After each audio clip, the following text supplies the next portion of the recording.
En ce moment précis, pendant que vous écoutez ces mots, votre corps contient environ 7 milliards de milliards de milliards d'atomes. Chacun d'eux est fait de matière ordinaire, des protons, des neutrons, des électrons. Mais voici quelque chose qui devrait vous glacer le sang. Selon toutes les lois de la physique que nous connaissons, vous ne devriez pas exister. Pas vous, pas moi, pas la Terre, pas les étoiles. Rien de tout cela ne devrait être là. Car au moment du Big Bang, il y a 13 milliards 800 millions d'années, l'univers aurait dû créer des quantités exactement égales de matière et d'antimatière. Et quand ces deux formes se rencontrent, elles s'annihilent instantanément dans une explosion de pure énergie. L'univers aurait dû se consumer lui-même en une fraction de seconde, ne laissant qu'un océan vide de photons. Pourtant, vous êtes là. Nous sommes tous là. Quelque chose a volé l'antimatière. Imaginez une scène qui se déroule dans les profondeurs souterraines près de Genève, en Suisse. C'est l'année 2022. Dans un tunnel circulaire de 27 km de circonférence, enfoui à 100 mètres sous terre, des physiciens du CERN font tourner des particules à 99,9999% de la vitesse de la lumière. Ils ne cherchent pas de nouvelles particules exotiques. Ils ne testent pas la théorie des cordes. Non. Ils mènent une enquête criminelle cosmique. Ils cherchent des preuves du plus grand vol de l'histoire de l'univers. Un vol si parfait, si complet, que pendant des décennies, nous n'avons même pas réalisé qu'il avait eu lieu. Le butin, la moitié de toute la réalité. L'antimatière n'est pas de la science-fiction. Ce n'est pas une invention de Star Trek ou d'Hollywood. C'est aussi réel que la chaise sur laquelle vous êtes assis. En 1928, un jeune physicien britannique nommé Paul Dirac travaillait sur une équation décrivant le comportement des électrons. Quand il a résolu son équation, il a découvert quelque chose d'étrange. Les mathématiques insistaient sur l'existence de deux solutions. Une pour l'électron normal que nous connaissons tous, et une autre pour quelque chose d'identique en tout point, sauf pour sa charge électrique qui serait opposée.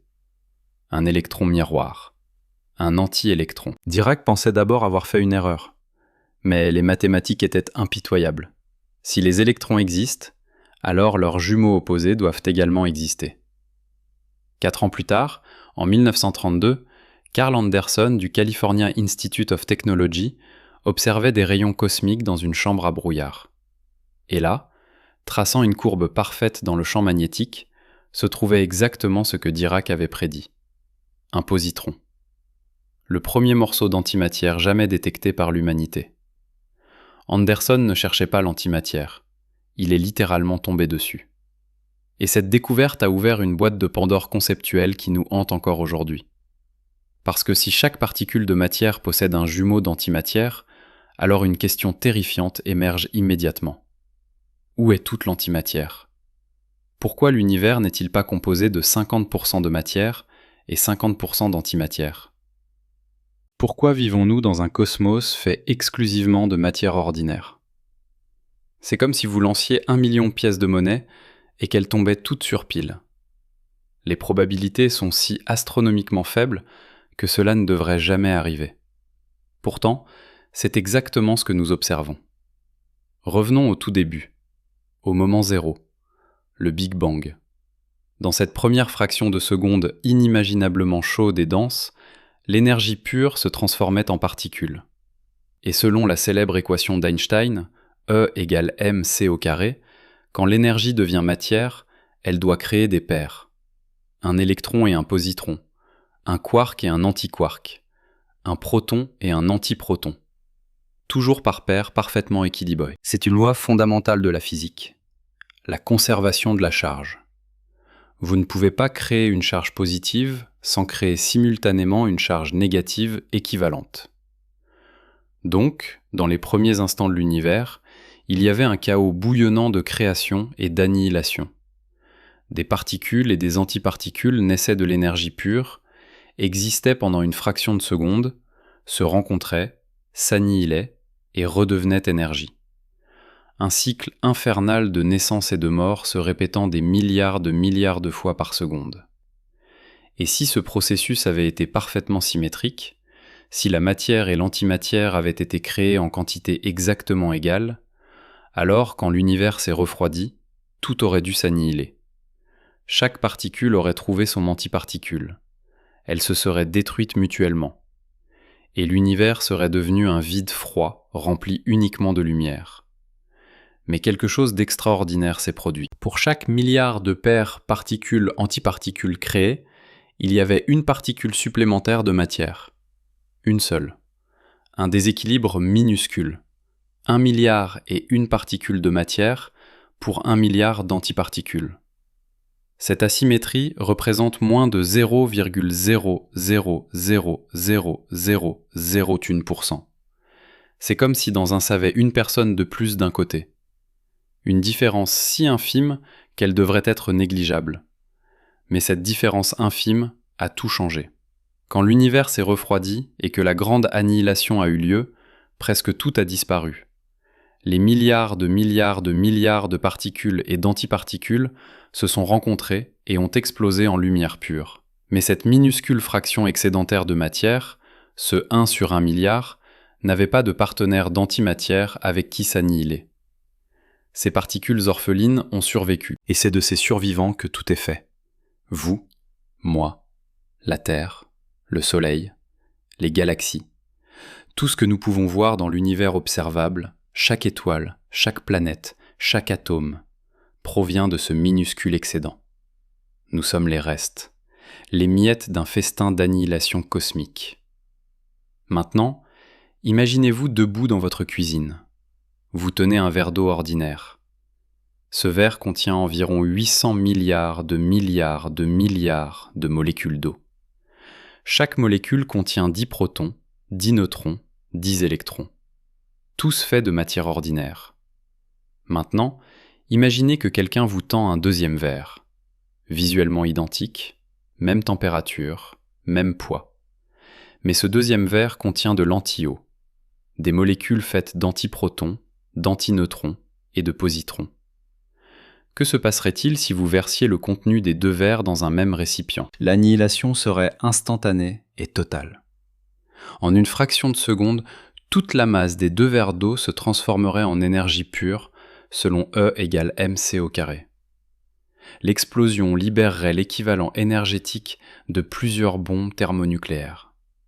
Votre cuisine, votre maison, probablement tout votre quartier disparaîtrait dans un flash de lumière gamma. C'est la puissance terrifiante de l'annihilation matière-antimatière. C'est la réaction la plus efficace de l'univers. 100% de la masse devient énergie. Aucune autre réaction ne peut rivaliser. Même la fusion nucléaire qui alimente le Soleil ne convertit qu'environ 0,7% de la masse en énergie. Et c'est exactement ce qui s'est passé dans l'univers primordial. Sauf qu'au lieu de 2 verres d'eau, c'était l'équivalent de milliards de galaxies de matière et d'antimatière qui se sont annihilées. L'explosion de lumière gamma qui en a résulté était si intense qu'elle remplit encore l'univers aujourd'hui. Nous l'appelons le fond diffus cosmologique. Cette lueur micro-ondes qui baigne uniformément tout l'espace, c'est l'écho de cette annihilation primordiale. La lumière fossile du plus grand holocauste de l'histoire cosmique. Mais voici la question qui tourmente les physiciens depuis des décennies. Pourquoi y avait-il ce déséquilibre ? Pourquoi 1 milliard et une particule de matière pour 1 milliard d'antiparticules ? Qu'est-ce qui a causé cette asymétrie minuscule, mais cruciale ? Les lois de la physique que nous connaissons sont presque parfaitement symétriques. Elles traitent la matière et l'antimatière de manière identique. Presque. Mais pas tout à fait. En 1964, 2 physiciens américains, James Cronin et Val Fitch, menaient des expériences sur des particules appelées kaons au Brookhaven National Laboratory à New York. Ils étudiaient comment ces particules se désintègrent, et ils ont découvert quelque chose de choquant. Les kaons et les antikaons ne se comportaient pas exactement de la même manière. Il y avait une minuscule différence dans la façon dont ils se désintégraient. Une violation de ce que les physiciens appellent la symétrie CP. C'était la première preuve expérimentale que les lois de la physique ne sont pas parfaitement symétriques entre matière et antimatière. Cette découverte leur a valu le prix Nobel en 1980. Mais elle a également ouvert une nouvelle énigme. La violation de CP observée dans les kaons était beaucoup trop faible pour expliquer l'asymétrie matière-antimatière de l'univers. Elle était environ 10 milliards de fois trop petite.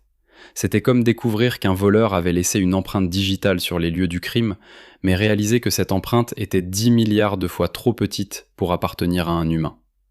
Nous avions trouvé une piste, mais elle ne menait nulle part. Depuis, les physiciens ont découvert d'autres violations de CP dans d'autres types de particules. En 2001, des expériences au SLAC en Californie et au Keck au Japon ont confirmé des violations similaires dans les mésons B. Chaque découverte affine notre compréhension. Mais le mystère central demeure. Nous savons que la nature viole la symétrie entre matière et antimatière. Nous pouvons mesurer cette violation en laboratoire. Mais l'ampleur de la violation que nous observons est encore beaucoup trop faible pour expliquer pourquoi l'univers est fait de matière pure. C'est ici qu'intervient l'une des expériences les plus ambitieuses jamais conçues. Dans ce tunnel sous Genève, au CERN, les scientifiques ont construit quelque chose d'extraordinaire. Un piège à antimatière. Ils créent des antiprotons en faisant s'écraser des protons à haute énergie contre une cible métallique. Ils créent des positrons à partir de sources radioactives. Puis, avec une précision presque miraculeuse, ils combinent ces antiprotons et ces positrons pour former des atomes complets d'antihydrogène. Des atomes faits entièrement d'antimatière. Créer de l'antimatière n'est pas le défi principal. Le vrai défi est de la garder en vie. Rappelez-vous, si un seul atome d'antihydrogène touche les parois du conteneur, qui sont faites de matière ordinaire, il s'annihile instantanément. Donc les physiciens utilisent des champs magnétiques puissants pour suspendre ces atomes d'antihydrogène dans le vide, sans qu'ils touchent quoi que ce soit. Ils les maintiennent en lévitation, dans un vide presque parfait, plus vide que l'espace interstellaire. Et là, dans cette prison magnétique, ils peuvent étudier l'antimatière. Que cherchent-ils exactement ? Ils cherchent des différences. N'importe quelle différence entre la façon dont l'hydrogène et l'antihydrogène se comportent. Ils mesurent les niveaux d'énergie des des positrons dans l'antihydrogène. Ils testent comment l'antimatière réagit à la gravité. Est-ce qu'elle tombe vers le bas, comme la matière ordinaire, ou est-ce qu'elle pourrait tomber vers le haut ? Ils mesurent les fréquences de lumière que l'antihydrogène absorbe et émet. Chaque mesure est une recherche de la faille, la différence cachée qui pourrait expliquer pourquoi nous existons. En 2017, l'expérience Alpha au CERN a réussi à mesurer le spectre de l'antihydrogène avec une précision sans précédent. Le résultat ? L'antihydrogène se comporte exactement comme l'hydrogène ordinaire. Exactement. Jusqu'à la 15e décimale. C'était à la fois une victoire technique extraordinaire et une déception scientifique. Nous cherchons une différence et nous ne la trouvons pas. L'antimatière semble être un miroir parfait de la matière. Pourtant, nous savons qu'il doit y avoir une différence quelque part. Parce que nous sommes là. Certains physiciens pensent que la réponse pourrait se trouver dans des particules que nous n'avons pas encore découvertes. Des particules au-delà du modèle standard de la physique des particules. Peut-être existe-t-il des particules super lourdes, qui existaient uniquement dans les premiers instants de l'univers, quand les températures étaient inimaginablement élevées. Ces particules hypothétiques auraient pu se désintégrer de manière asymétrique, produisant légèrement plus de matière que d'antimatière. Puis elles auraient disparu, ne laissant aucune trace directe, seulement leur héritage, nous. D'autres pensent que la réponse pourrait impliquer les neutrinos, ces particules fantômes qui traversent la matière ordinaire comme si elles n'existaient pas. Des trillions de neutrinos traversent votre corps chaque seconde sans interagir avec un seul atome. Les neutrinos ont une propriété étrange. Ils peuvent osciller entre différents types. Un neutrino électronique peut se transformer en neutrino muonique, puis en neutrino tauique, puis revenir. Et il y a des indices que les antineutrinos pourraient osciller à un rythme légèrement différent. Si c'est vrai, cela pourrait être la clé. Il existe également une possibilité plus radicale. Peut-être que l'antimatière n'a pas disparu. Peut-être qu'elle existe encore quelque part dans l'univers. Peut-être qu'il existe des régions entières de l'espace, des galaxies entières, faites d'antimatière, des anti-étoiles brillant dans des anti-systèmes solaires, peut-être même des anti-planètes, abritant une anti-vie. Cela semble fou, mais comment pourrions-nous faire la différence ? Une étoile d'antimatière émettrait exactement la même lumière qu'une étoile de matière. Un atome d'antihydrogène produit exactement le même spectre qu'un atome d'hydrogène. Mais il y a un problème avec cette idée. Si de grandes régions de matière et d'antimatière coexistaient dans l'univers, il devrait y avoir des zones frontières où elles se rencontrent. Et à ces frontières, il y aurait une annihilation constante, produisant d'énormes quantités de rayons gamma, avec une signature énergétique très spécifique. Nous avons cherché ces signaux. Les télescopes spatiaux comme Fermi scrutent le ciel à la recherche de ces rayons gamma d'annihilation. Et nous ne les trouvons pas. Pas au niveau qui serait nécessaire si des galaxies entières d'antimatière existaient. L'univers observable semble être fait presque exclusivement de matière ordinaire. Presque. Parce qu'il y a quelque chose d'étrange qui se passe dans l'espace. En 2008, un satellite italien appelé Pamela a détecté un excès surprenant de positrons dans les rayons cosmiques. Plus de positrons que ce que les modèles standards prédisaient. D'où viennent-ils ? Certains scientifiques pensent qu'ils pourraient provenir de pulsars, ces étoiles à neutrons en rotation rapide qui agissent comme des accélérateurs de particules cosmiques. D'autres ont suggéré quelque chose de plus exotique. Et si ces positrons étaient le produit de l'annihilation de matière noire ?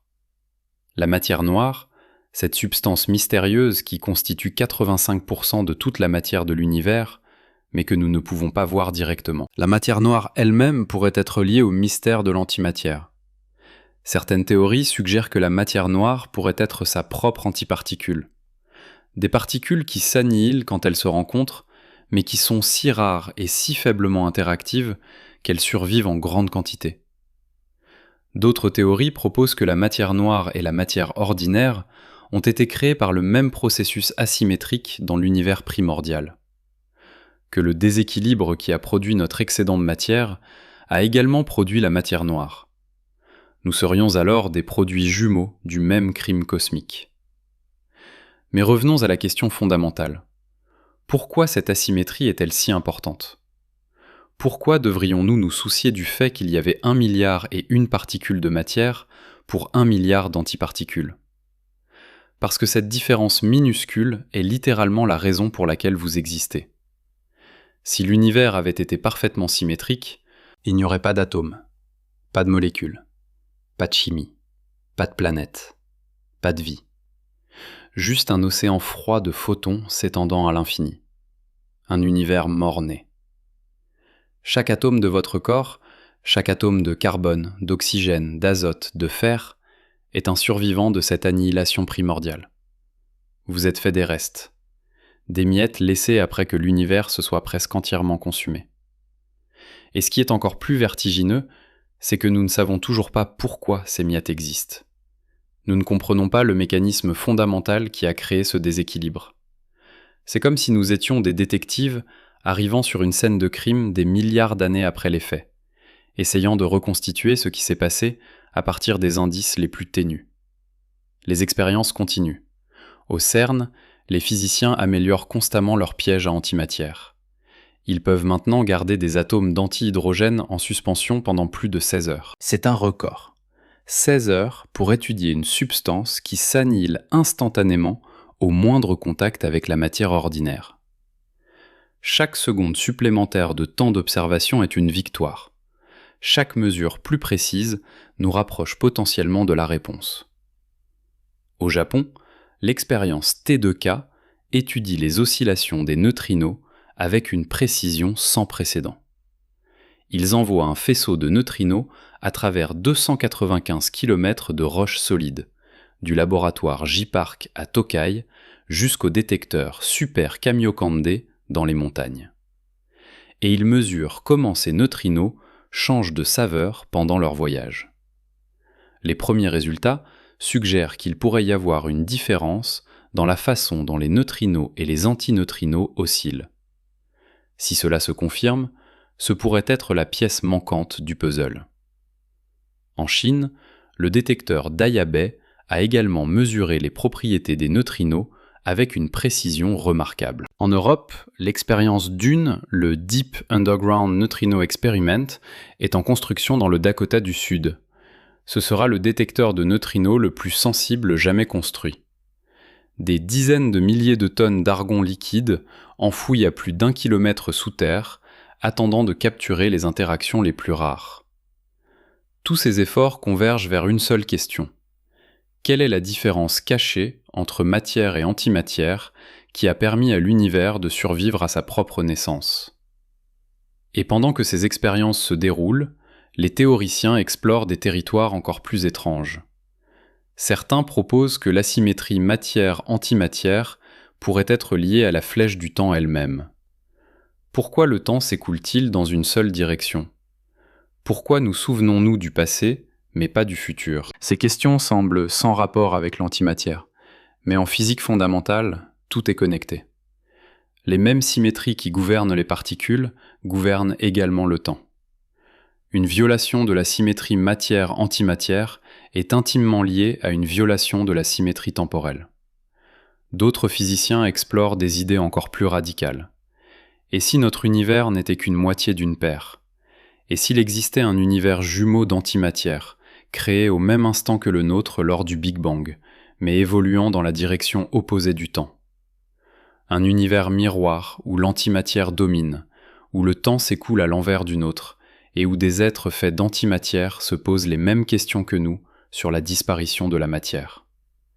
C'est hautement spéculatif, mais c'est une solution élégante au problème. L'asymétrie disparaît si vous considérez les deux univers ensemble. Mais revenons aux faits observables.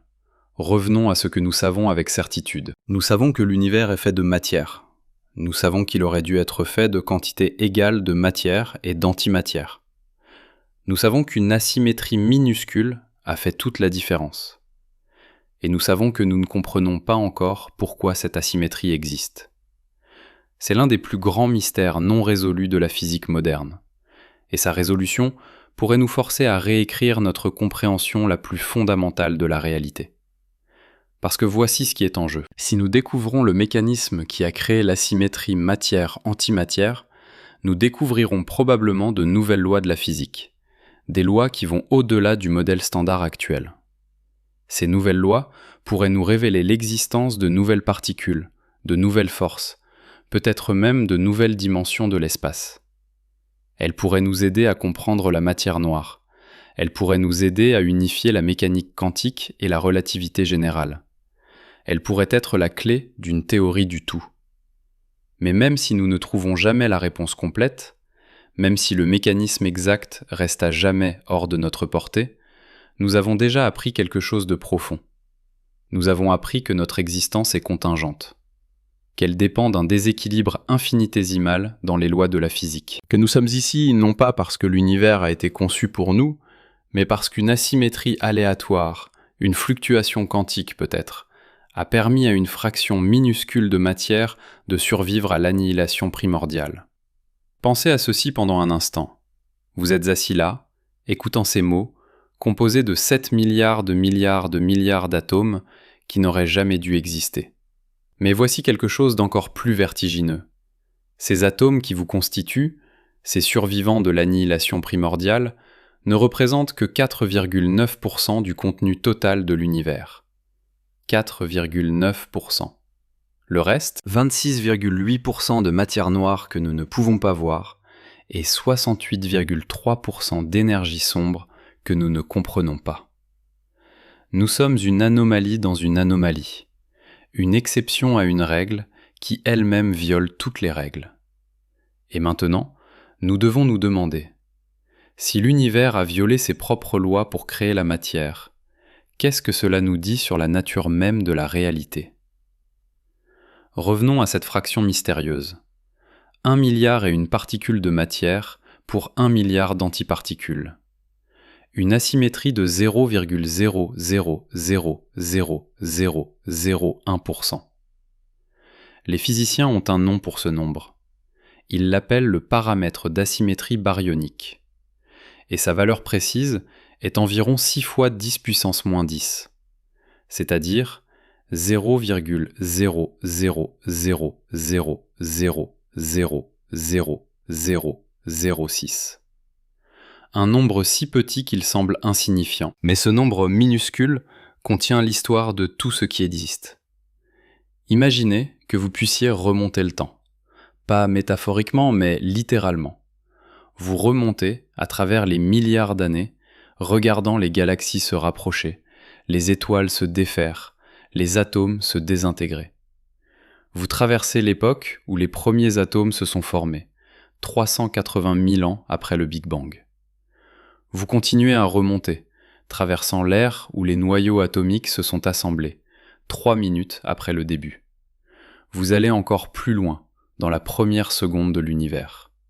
Et là, dans cette fraction de seconde entre 10 puissance moins 12 secondes et 10 puissance moins 6 secondes après le Big Bang, quelque chose d'extraordinaire s'est produit. C'est là que le vol a eu lieu. Cette période s'appelle l'époque électrofaible. À ce moment, l'univers était si chaud, si dense, que les forces électromagnétiques et faibles, qui sont distinctes aujourd'hui, étaient unifiées en une seule force. La température dépassait 10 puissance 15 degrés Kelvin. C'est 1 million de milliards de degrés. À cette température, les particules que nous connaissons aujourd'hui n'existaient pas encore sous leur forme stable. Les quarks et les antiquarks, les leptons et les antileptons, tous nageaient dans une soupe primordiale d'énergie pure. Et c'est dans ce chaos que l'asymétrie s'est installée. Mais comment ? Comment une asymétrie peut-elle émerger d'un système qui devrait être parfaitement symétrique ? En 1967, le physicien russe Andreï Sakharov a proposé 3 conditions nécessaires pour qu'une asymétrie matière-antimatière puisse se développer. Première condition. Il doit exister des processus qui violent la conservation du nombre baryonique.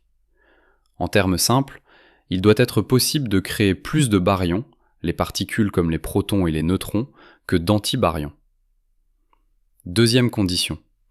Les symétries C et CP doivent être violées. C'est-à-dire que les lois de la physique doivent traiter différemment les particules et les antiparticules. Troisième condition. L'univers doit être hors équilibre thermique.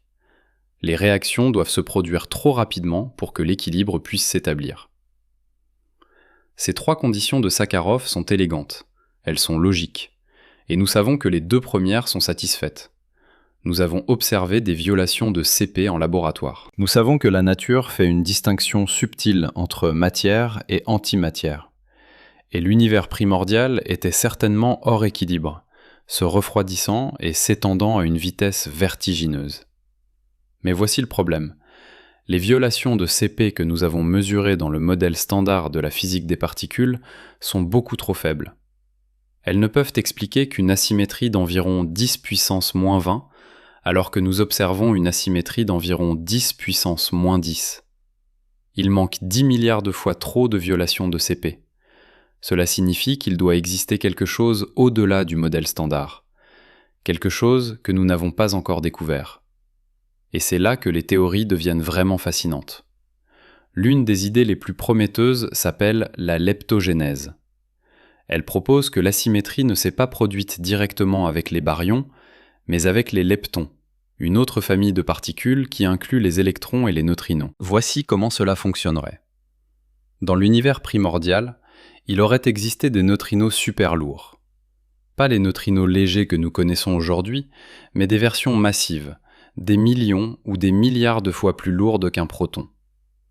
Ces neutrinos lourds auraient été instables et se seraient désintégrés rapidement. Et voici la clé. Ils se seraient désintégrés de manière asymétrique, produisant légèrement plus de leptons que d'antileptons. Cette asymétrie leptonique aurait ensuite été convertie en asymétrie baryonique par des processus quantiques complexes appelés transitions Sphaleron.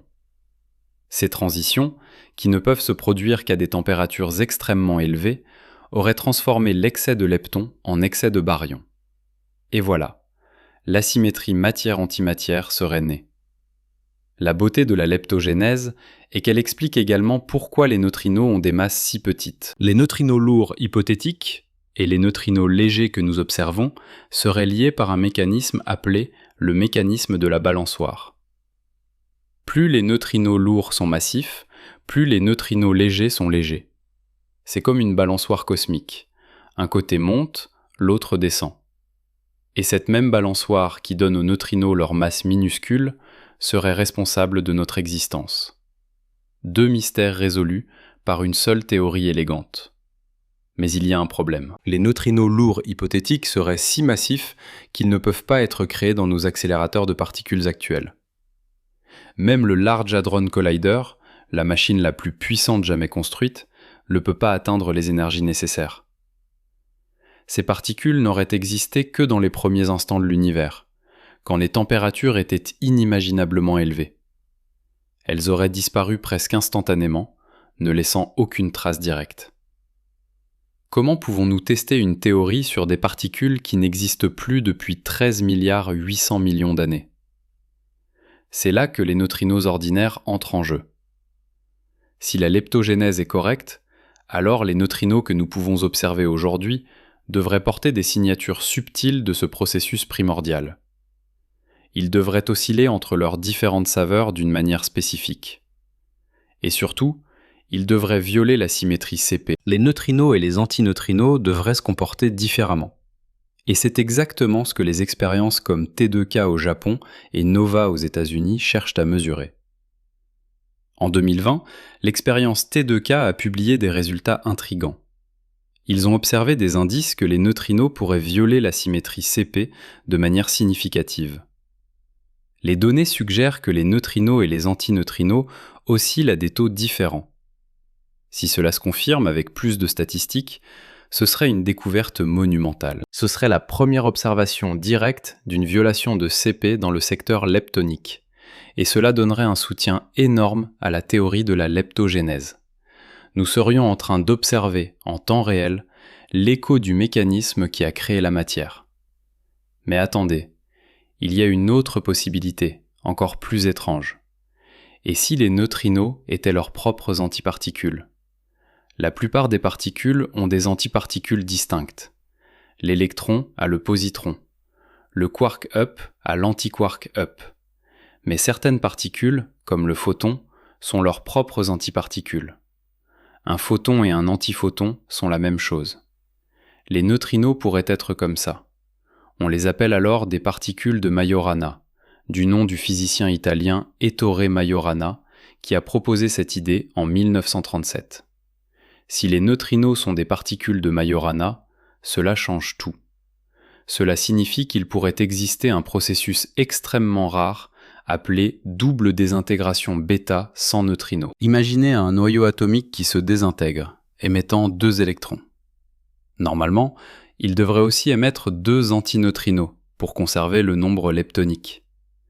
Mais si les neutrinos sont leurs propres antiparticules, alors les 2 antineutrinos pourraient s'annihiler mutuellement à l'intérieur du noyau, et aucun neutrino ne sortirait. Ce serait une violation directe de la conservation du nombre leptonique. Et ce serait exactement le type de processus nécessaire pour créer l'asymétrie matière-antimatière. Des expériences dans le monde entier cherchent ce processus. Gerda en Italie, Cuore en Italie également, Kamlantzen au Japon, EXO aux États-Unis. Tout utilise des tonnes de matériaux radioactifs spécifiques, refroidis à des températures proches du zéro absolu, enterrés profondément sous terre pour les protéger des rayons cosmiques. Et elles attendent. Elles attendent qu'un seul noyau, parmi des milliards de milliards, subisse cette désintégration ultra rare. Si elles l'observent, ce sera la preuve que les neutrinos sont des particules de Majorana. Et cela ouvrira la porte à une explication complètement nouvelle de l'asymétrie matière-antimatière. Mais il existe encore d'autres théories. La supersymétrie par exemple. Cette théorie élégante propose que chaque particule du modèle standard a un partenaire supersymétrique. L'électron a le sélectron, le quark a le squark, le photon a le photino. Ces particules supersymétriques seraient beaucoup plus lourdes que leurs partenaires ordinaires, ce qui expliquerait pourquoi nous ne les avons pas encore observées.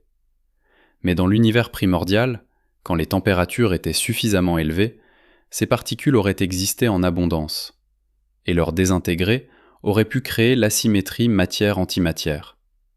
Le problème avec la supersymétrie est que nous ne l'avons pas encore trouvée. Le Large Hadron Collider a cherché des particules supersymétriques pendant plus d'une décennie. Il a exploré des énergies de plus en plus élevées, des masses de plus en plus grandes, et jusqu'à présent, rien. Pas un seul sélectron. Pas un seul squark. Cela ne signifie pas que la supersymétrie est fausse. Cela signifie simplement que si elle existe, les particules supersymétriques sont encore plus lourdes que nous le pensions. Peut-être trop lourdes pour être créées même au LHC. Peut-être accessibles uniquement dans des accélérateurs futurs encore plus puissants. Et puis il y a les théories vraiment exotiques.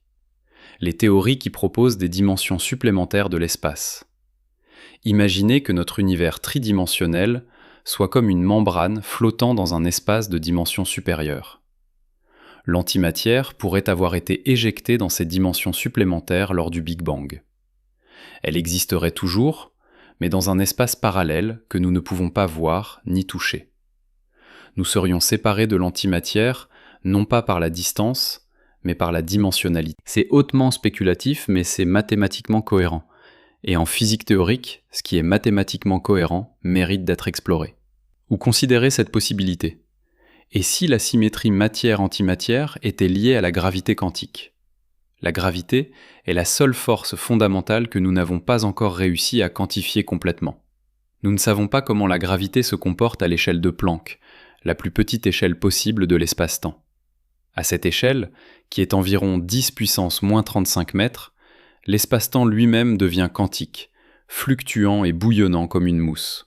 Peut-être que dans ces fluctuations quantiques de l'espace-temps, il existe une asymétrie fondamentale, une préférence intrinsèque de l'univers pour la matière plutôt que l'antimatière, inscrite dans la structure même de l'espace et du temps. Cette idée nous amène à une question encore plus profonde. Qu'est-ce que la matière vraiment ? Nous pensons à la matière comme à quelque chose de solide, de tangible, de réel. Mais en physique quantique, la matière n'est pas vraiment solide. Un atome est presque entièrement vide. Si vous agrandissiez un atome à la taille d'un stade de football, le noyau serait de la taille d'un petit pois au centre, et les électrons seraient des points minuscules orbitant en gradin. Tout le reste est du vide. Et même ce noyau, même ces électrons, ne sont pas vraiment des particules au sens classique. Ce sont des excitations de champs quantiques, des ondulations dans le tissu de la réalité. Alors quand nous disons que l'univers a choisi la matière plutôt que l'antimatière, que voulons-nous vraiment dire ? Nous disons que certaines excitations de champs quantiques ont survécu, tandis que d'autres ont été annihilées. Nous disons que l'univers a une préférence pour certains modes de vibration plutôt que d'autres. C'est comme si l'univers était un instrument de musique cosmique, et que seules certaines notes ont été autorisées à résonner. Les autres ont été étouffées dans le silence de l'annihilation. Et voici quelque chose qui devrait vraiment vous faire réfléchir. Cette asymétrie, ce déséquilibre minuscule qui a permis à la matière de survivre, n'est peut-être pas unique. Peut-être que dans le multivers, dans l'ensemble infini d'univers possibles que certaines théories prédisent, il existe des univers avec des asymétries différentes. Des univers où l'antimatière a gagné. Des univers où l'équilibre était parfait et où rien n'a survécu. Des univers où l'asymétrie était beaucoup plus grande, créant un cosmos radicalement différent du nôtre. Nous vivons dans cet univers particulier non pas parce qu'il est spécial, mais simplement parce que c'est le seul type d'univers où des observateurs comme nous peuvent exister. C'est le principe anthropique dans toute sa gloire vertigineuse. Mais revenons aux observations concrètes. Revenons à ce que nous pouvons mesurer et tester. Au CERN, les expériences continuent de raffiner nos mesures de l'antimatière. L'expérience alpha a récemment réussi à mesurer l'effet de la gravité sur l'antihydrogène. C'est une question fondamentale. Est-ce que l'antimatière tombe vers le bas comme la matière ordinaire, ou pourrait-elle se comporter différemment ? Les résultats préliminaires suggèrent que l'antimatière tombe vers le bas, exactement comme la matière. Mais les marges d'erreur sont encore grandes. Des expériences plus précises sont en cours. L'expérience Bayes, également au CERN, mesure les propriétés magnétiques de l'antiproton avec une précision extraordinaire. Ils ont mesuré le moment magnétique de l'antiproton avec une précision de 9 chiffres significatifs. Et il correspond exactement au moment magnétique du proton, à l'opposé près. Encore une fois, la matière et l'antimatière semblent être des miroirs parfaits l'une de l'autre. Chaque nouvelle mesure confirme cette symétrie presque parfaite. Presque. Mais pas tout à fait. Et c'est ce quote zéro qui contient le secret de notre existence. Pensez à l'ironie de tout cela. Nous cherchons une différence entre matière et antimatière. Nous construisons les instruments les plus précis jamais conçus. Nous mesurons avec une exactitude de 15 décimales. Et nous trouvons rien. Ou presque rien. Les différences que nous trouvons sont beaucoup trop petites pour expliquer la symétrie cosmique. C'est comme si l'univers jouait à cache-cache avec nous. Il nous montre juste assez pour nous faire savoir qu'il y a un secret, mais pas assez pour que nous puissions le résoudre. Et pendant ce temps, dans l'espace, des télescopes scrutent le cosmos à la recherche de signatures d'antimatière. Le télescope spatial Fermi observe les rayons gamma de haute énergie. L'expérience AMS, le spectromètre magnétique alpha, installé sur la Station spatiale internationale, analyse les rayons cosmiques avec une précision sans précédent. AMS a mesuré des millions de particules de rayons cosmiques depuis son installation en 2011. Et il a trouvé quelque chose d'intéressant. Un excès de positrons à certaines énergies. D'où viennent-ils ? Sont-ils produits par des pulsars, par des collisions de matière noire, ou pourraient-ils être des visiteurs d'une région lointaine d'antimatière ? La réponse la plus probable est qu'ils viennent de pulsars. Ces étoiles à neutrons en rotation ultra rapide sont des accélérateurs de particules naturelles. Elles créent des champs magnétiques si intenses qu'ils arrachent des particules de leur surface et les accélèrent à des vitesses proches de celles de la lumière.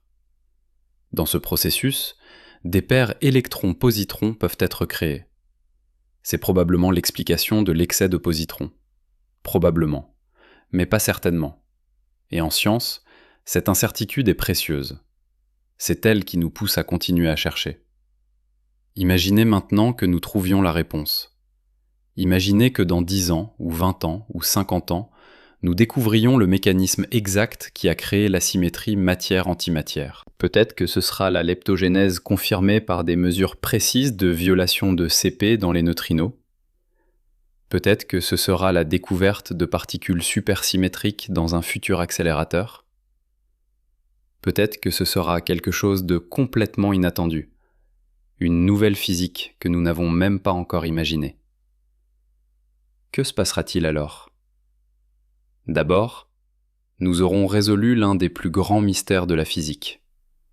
Nous comprendrons pourquoi l'univers existe. Nous saurons pourquoi il y a quelque chose plutôt que rien. C'est déjà énorme. Mais les implications iraient bien au-delà. Parce que la physique qui explique l'asymétrie matière-antimatière sera nécessairement une nouvelle physique. Elle ira au-delà du modèle standard. Et cette nouvelle physique ouvrira probablement des portes vers d'autres mystères. Elle pourrait nous aider à comprendre la matière noire. Elle pourrait nous révéler la nature de l'énergie sombre. Elle pourrait nous montrer comment unifier toutes les forces de la nature en une seule théorie cohérente. Mais il y a aussi une possibilité plus troublante. Et si nous ne trouvions jamais la réponse ? Et si le mécanisme qui a créé l'asymétrie était fondamentalement inaccessible à l'observation ? Les neutrinos lourds hypothétiques de la leptogénèse, s'ils existent, auraient des masses peut-être 1 million de milliards de fois supérieures à ce que nous pouvons créer dans nos accélérateurs. Nous ne pourrons jamais les produire directement. Nous ne pouvons qu'observer leurs effets indirects. Et si ces effets sont trop subtils pour être mesurés avec certitude ? Et si nous sommes condamnés à rester dans l'incertitude, sachant qu'il y a une réponse, mais ne pouvant jamais la prouver définitivement ? Ce serait frustrant, certes, mais ce ne serait pas la fin de la science. Parce que la science n'est pas seulement une collection de réponses. C'est un processus de questionnement. C'est une méthode pour affiner notre compréhension, pour réduire progressivement notre incertitude, même si nous ne pouvons jamais l'éliminer complètement. Chaque expérience qui ne trouve pas de différence entre matière et antimatière nous dit quelque chose. Elle nous dit que la différence, si elle existe, doit être encore plus subtile que nous le pensions. Elle resserre les contraintes sur les théories possibles. Elle élimine des hypothèses. C'est ainsi que la science progresse, pas toujours par des découvertes spectaculaires, mais souvent par une élimination patiente des possibilités. Et pendant que nous cherchons, pendant que nous mesurons et théorisons, nous devons nous rappeler quelque chose d'important. Nous sommes nous-mêmes le produit de cette asymétrie. Chaque pensée que vous avez, chaque émotion que vous ressentez, chaque souvenir que vous chérissez, existe parce qu'il y avait 1 milliard et une particule de matière pour 1 milliard d'antiparticules il y a 13 milliards 800 millions d'années. Votre conscience, votre identité, votre existence même sont les conséquences d'un déséquilibre quantique dans l'univers primordial. Vous êtes un effet secondaire d'une violation de symétrie cosmique. C'est à la fois humiliant et extraordinaire. Humiliant parce que cela nous rappelle que nous ne sommes pas le centre de l'univers, que notre existence n'était pas inévitable, qu'elle dépend d'un accident quantique. Mais extraordinaire parce que cela signifie que nous sommes connectés aux processus les plus fondamentaux de la nature. Les mêmes lois qui ont créé l'asymétrie matière-antimatière gouvernent également la chimie de votre cerveau. Les mêmes forces qui ont permis à la matière de survivre à l'annihilation primordiale permettent maintenant à vos neurones de transmettre des signaux électriques. Vous êtes fait de physique fondamentale. Vous êtes de la physique fondamentale qui s'est organisée de manière à pouvoir se contempler elle-même. Maintenant, élargissons notre perspective. Sortons du laboratoire. Quittons les accélérateurs de particules et les détecteurs de neutrinos. Levons les yeux vers le ciel nocturne et posons-nous une question vertigineuse. Si cette asymétrie minuscule entre matière et antimatière a créé tout ce que nous pouvons voir, qu'est-ce qu'elle nous révèle sur la structure même de l'univers ? Parce que voici quelque chose que nous n'avons pas encore abordé. Cette asymétrie n'a pas seulement créé des particules isolées. Elle a créé la possibilité même de la structure cosmique, les galaxies, les amas de galaxies, les superamas, les filaments gigantesques de matière qui s'étendent sur des centaines de millions d'années-lumière. Tout cela existe parce qu'il y avait un excédent de matière. Mais cet excédent de matière visible ne représente qu'une infime fraction de ce qui structure réellement l'univers. Rappelez-vous ce chiffre, 4,9%. C'est la proportion de l'univers constituée de matière ordinaire, la matière baryonique, comme disent les physiciens, les protons, les neutrons, les électrons, tout ce qui compose les étoiles, les planètes, les nuages de gaz, et vous. 4,9%. Le reste ? 26,8% de matière noire, 68,3% d'énergie sombre. Nous vivons dans un univers dont nous ne comprenons que moins de 5% du contenu. C'est comme si nous étions des archéologues essayant de reconstituer une civilisation entière à partir de 5% des artefacts. Et ces 5% eux-mêmes n'existent que grâce à une asymétrie que nous ne comprenons pas complètement. Alors posons la question qui dérange. Et si l'asymétrie matière-antimatière n'était qu'un symptôme d'un déséquilibre beaucoup plus profond ? Et si la matière noire elle-même était liée à ce mystère primordial ? Pensez-y. La matière noire ne peut pas être faite de particules du modèle standard. Nous le savons parce que nous avons cherché. Si elle était faite de protons, de neutrons ou d'électrons, elle interagirait avec la lumière. Elle brillerait. Mais elle ne brille pas. Elle est invisible. Elle n'interagit avec la matière ordinaire que par la gravité. C'est un fantôme cosmique. Et pourtant, elle représente plus de 5 fois la masse de toute la matière visible. Certains théoriciens proposent que la matière noire pourrait être constituée de particules supersymétriques, les neutralinos par exemple. Ces particules hypothétiques seraient stables, massives, et n'interagiraient que très faiblement avec la matière ordinaire. Exactement ce qu'il faut pour être de la matière noire. Et voici où cela devient fascinant. Si la supersymétrie est correcte, alors les mêmes processus qui ont créé l'asymétrie matière-antimatière auraient également créé la matière noire. Dans l'univers primordial, quand les températures étaient suffisamment élevées, des particules supersymétriques auraient été produites en abondance. Puis, quand l'univers s'est refroidi, la plupart se seraient annihilées. Mais pas toutes. Un résidu aurait survécu. Et ce résidu serait la matière noire que nous observons aujourd'hui. C'est une idée élégante.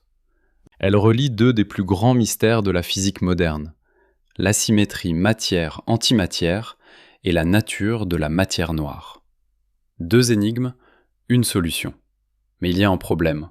Nous n'avons toujours pas détecté de particules supersymétriques. Les expériences de détection directe de matière noire, comme Xénon en Italie, Lux aux États-Unis ou Panda X en Chine, cherchent des collisions entre des particules de matière noire et des noyaux atomiques ordinaires. Elles utilisent des tonnes de xénon liquide ultra pur, refroidis à des températures cryogéniques, enterrés à des kilomètres sous terre pour éliminer le bruit de fond des rayons cosmiques. Et elles attendent. Elles attendent qu'une particule de matière noire traverse leur détecteur et heurte un noyau de xénon, produisant un minuscule flash de lumière.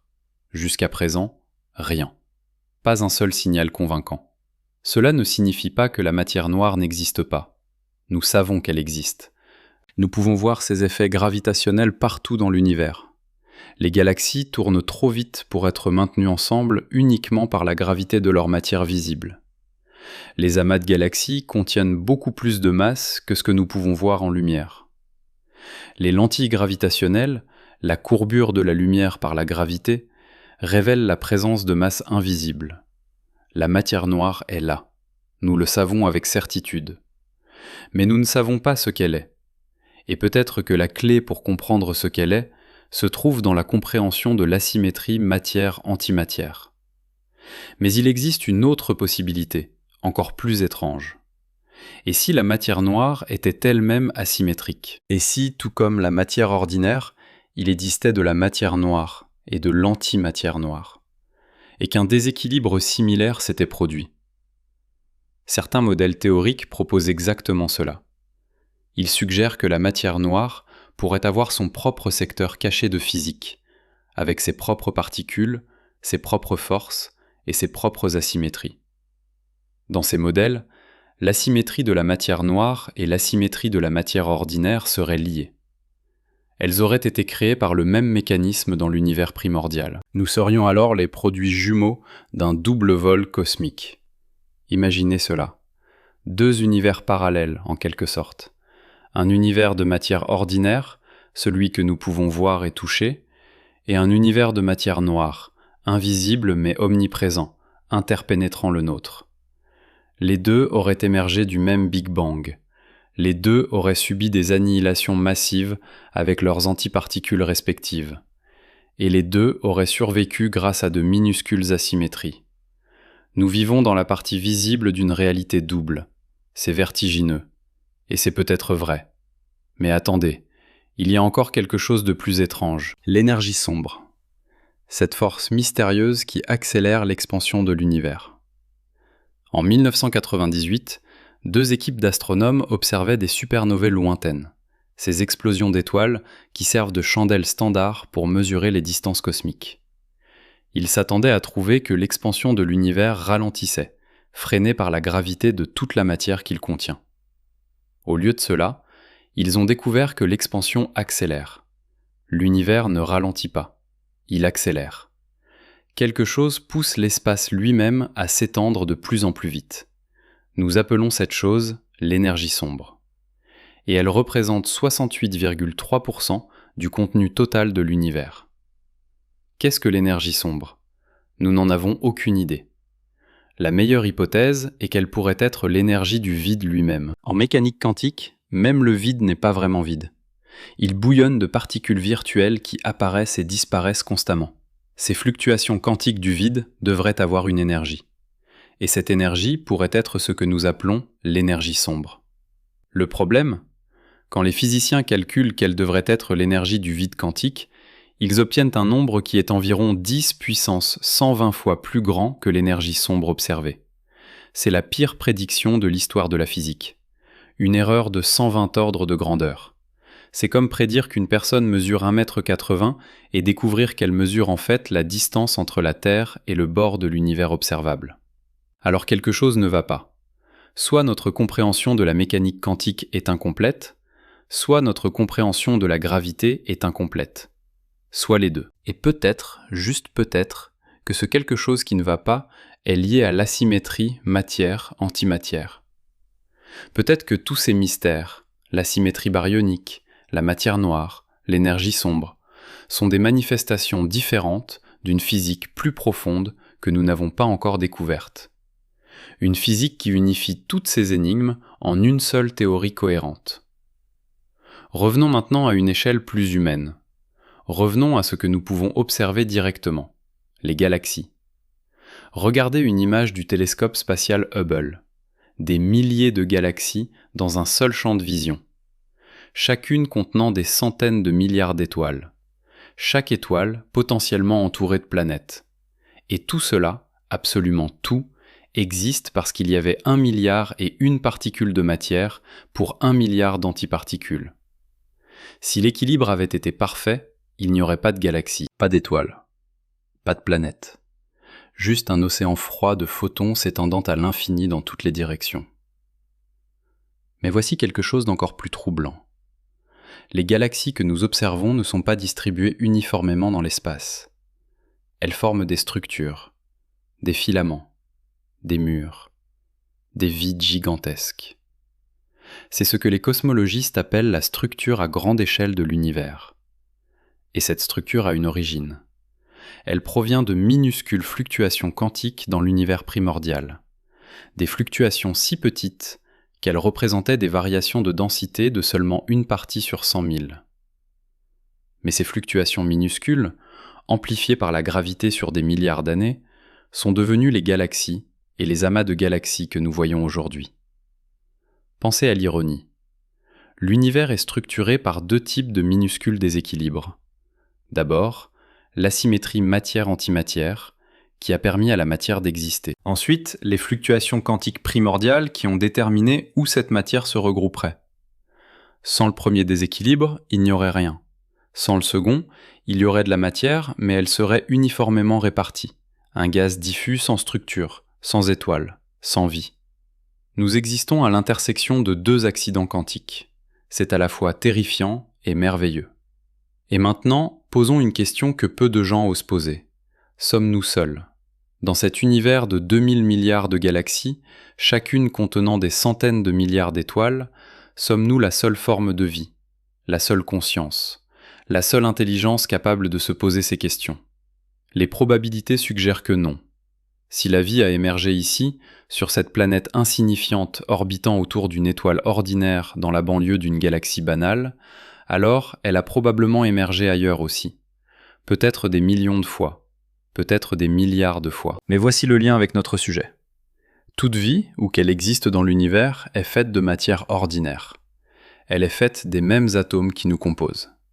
Carbone, hydrogène, oxygène, azote. Tous ces atomes sont des survivants de l'annihilation primordiale. Toute vie dans l'univers, si elle existe, est le produit de la même asymétrie matière-antimatière qui nous a créés. Nous partageons cette origine avec toute forme de vie possible. C'est une connexion cosmique profonde. Nous sommes tous des enfants du même déséquilibre quantique. Mais il y a une question encore plus troublante. Et si, quelque part dans l'univers, il existait une forme de vie basée sur l'antimatière ? Nous avons dit que l'univers observable semble être fait presque exclusivement de matière. Mais presque n'est pas quad 2. Et quad 3 n'est pas total. L'univers observable a un rayon d'environ 46 milliards 500 millions d'années-lumière. C'est la distance maximale d'où la lumière a pu nous atteindre depuis le Big Bang. Mais l'univers total pourrait être beaucoup, beaucoup plus grand. Peut-être infiniment plus grand. Et dans ces régions, au-delà de notre horizon observable, qui sait ce qui existe ? Certains cosmologistes ont proposé que l'univers pourrait être divisé en domaines, des régions gigantesques, chacune de la taille de nombreux univers observables, où soit la matière, soit l'antimatière dominent.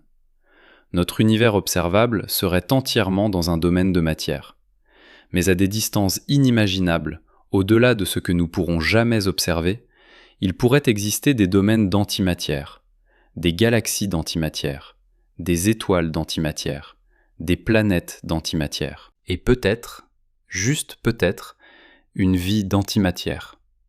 Des êtres faits d'antiprotons, d'antineutrons et de positrons, se posant les mêmes questions que nous sur la disparition de la matière.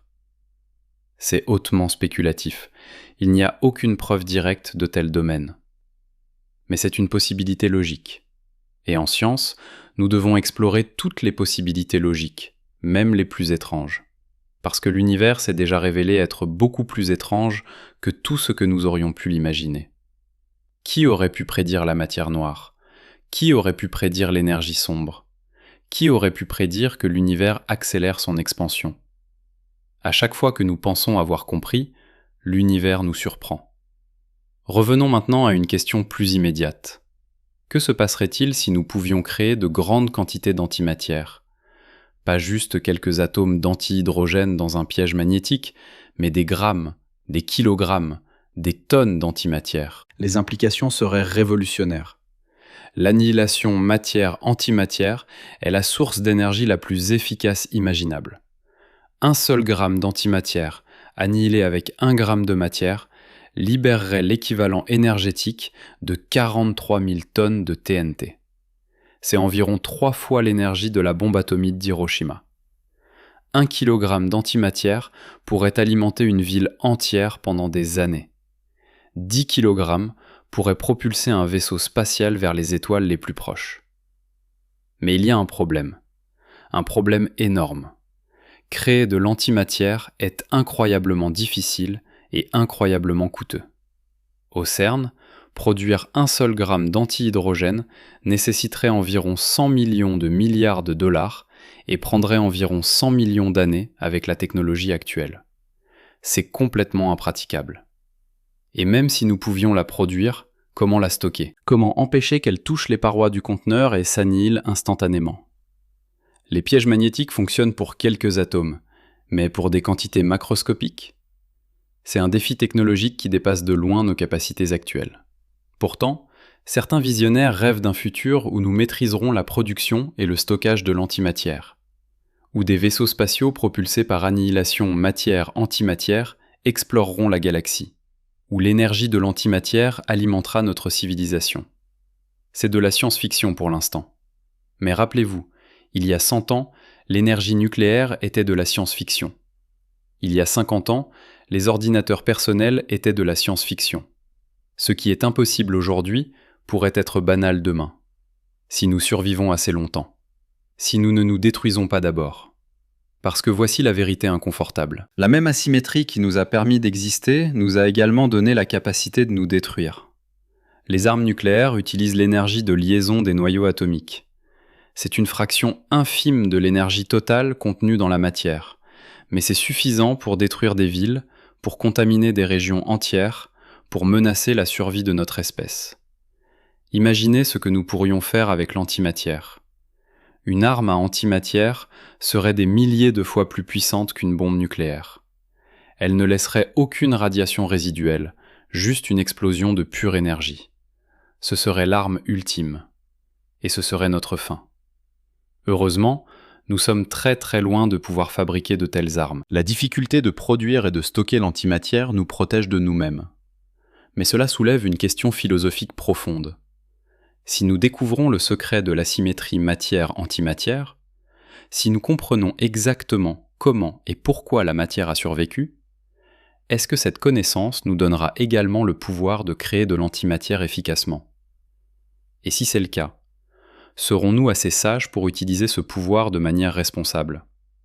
Ou suivrons-nous le chemin de tant de civilisations hypothétiques dans le paradoxe de Fermi, nous détruisant nous-mêmes dès que nous atteignons un certain niveau technologique ? C'est le paradoxe de Fermi, justement. Si l'univers est si vaste, si ancien, s'il contient tant de planètes potentiellement habitables, où sont tous les extraterrestres ? Où sont les signaux radio ? Où sont les vaisseaux spatiaux ? Où sont les mégastructures ? Le silence est assourdissant. Et l'une des explications possibles est que les civilisations technologiques ont tendance à s'auto-détruire peu après avoir découvert certaines technologies dangereuses. Peut-être que la maîtrise de l'antimatière est l'une de ces technologies. Un grand filtre qui élimine les civilisations avant qu'elles puissent se répandre dans la galaxie. Mais ne sombrons pas dans le pessimisme. Il existe également des raisons d'espérer. La même curiosité qui nous pousse à comprendre l'asymétrie matière-antimatière nous pousse également à chercher des solutions aux problèmes que nous créons. La même intelligence que pourrait fabriquer des armes terrifiantes peut également concevoir des systèmes de gouvernance pour les contrôler. Nous sommes une espèce jeune. Nous avons à peine 100 000 ans d'existence en tant qu'Homo sapiens. Nous avons développé la science moderne il y a seulement 400 ans. Nous avons découvert l'antimatière il y a moins d'1 siècle. Nous sommes des enfants cosmiques, apprenant encore à marcher. Peut-être que nous grandirons. Peut-être que nous deviendrons sages. Et pendant que nous grandissons, pendant que nous apprenons, nous devons nous rappeler d'où nous venons. Nous sommes faits de poussière d'étoiles, comme disait Carl Sagan. Mais plus précisément, nous sommes faits de l'excédent minuscule de matière qui a survécu à l'annihilation primordiale. Nous sommes les descendants des survivants, les héritiers d'un accident quantique. Et peut-être que cette origine devrait nous rendre humbles. Nous ne sommes pas le centre de l'univers. Nous ne sommes pas le but de la création. Nous sommes un effet secondaire, une conséquence imprévue, un épiphénomène cosmique. Mais quel épiphénomène ? Nous sommes de la matière qui s'est organisée de manière à pouvoir se poser des questions sur ses propres origines. Nous sommes l'univers prenant conscience de lui-même. Nous sommes le moyen par lequel le cosmos explore sa propre nature. Et dans cette exploration, nous découvrons quelque chose de profond. Nous découvrons que l'univers n'est pas statique. Il n'est pas éternel. Il n'est pas parfaitement symétrique. Il est dynamique, évolutif, asymétrique. Il est né dans un Big Bang. Il a survécu à une annihilation presque totale. Il s'est structuré par la gravité. Il a créé des étoiles, des planètes, et finalement, nous. Et maintenant, 13,8 milliards d'années après le début, nous sommes là, dans nos laboratoires et nos observatoires, essayant de reconstituer l'histoire, essayant de comprendre pourquoi nous existons. C'est une quête extraordinaire. C'est peut-être la quête la plus importante que l'humanité ait jamais entreprise. Parce que comprendre l'asymétrie matière-antimatière, c'est comprendre pourquoi il y a quelque chose plutôt que rien. C'est répondre à la question la plus fondamentale de toutes. Pourquoi l'univers existe-t-il ? Et peut-être que la réponse, quand nous la trouverons, sera décevante. Peut-être que ce sera juste une équation. Un terme supplémentaire dans le lagrangien du modèle standard. Une nouvelle particule avec certaines propriétés. Quelque chose de technique et d'abstrait que seuls les physiciens pourront vraiment apprécier. Ou peut-être que la réponse sera profonde. Peut-être qu'elle révélera quelque chose de fondamental sur la nature de la réalité. Peut-être qu'elle nous montrera que l'univers est beaucoup plus étrange, beaucoup plus riche, beaucoup plus merveilleux que tout ce que nous avons imaginé. Quoi qu'il en soit, la recherche continue. Les expériences se poursuivent. Les théoriciens calculent. Les observateurs scrutent le ciel. Et lentement, patiemment, nous réduisons notre ignorance. Nous éliminons les possibilités. Nous affinons nos théories. Nous nous rapprochons de la vérité. Peut-être pas de toute la vérité, jamais de toute la vérité, mais d'une approximation de plus en plus précise. C'est tout ce que la science peut faire, et c'est déjà extraordinaire, parce que regardez où nous en sommes. Il y a 100 ans, nous ne savions même pas que l'antimatière existait. Il y a 50 ans, nous ne savions pas que l'univers accélérait son expansion. Il y a 20 ans, nous n'avions pas encore détecté d'exoplanètes de manière fiable. Et maintenant, nous créons des atomes d'antimatière en laboratoire. Nous mesurons les propriétés des neutrinos avec une précision extraordinaire. Nous cartographions la structure à grande échelle de l'univers. Nous découvrons des milliers de planètes autour d'autres étoiles. Le progrès est réel. La connaissance s'accumule. Et chaque génération voit plus loin que la précédente. Alors oui, nous ne comprenons pas encore pourquoi l'antimatière a disparu. Nous ne savons pas exactement quel mécanisme a créé l'asymétrie qui nous a permis d'exister. Mais nous savons que cette asymétrie existe. Nous pouvons la mesurer. Nous pouvons la quantifier. Nous pouvons explorer ses conséquences. Et nous pouvons chercher ses causes. C'est déjà énorme. C'est déjà un triomphe de l'intelligence humaine. Nous avons identifié l'un des mystères les plus profonds de l'univers.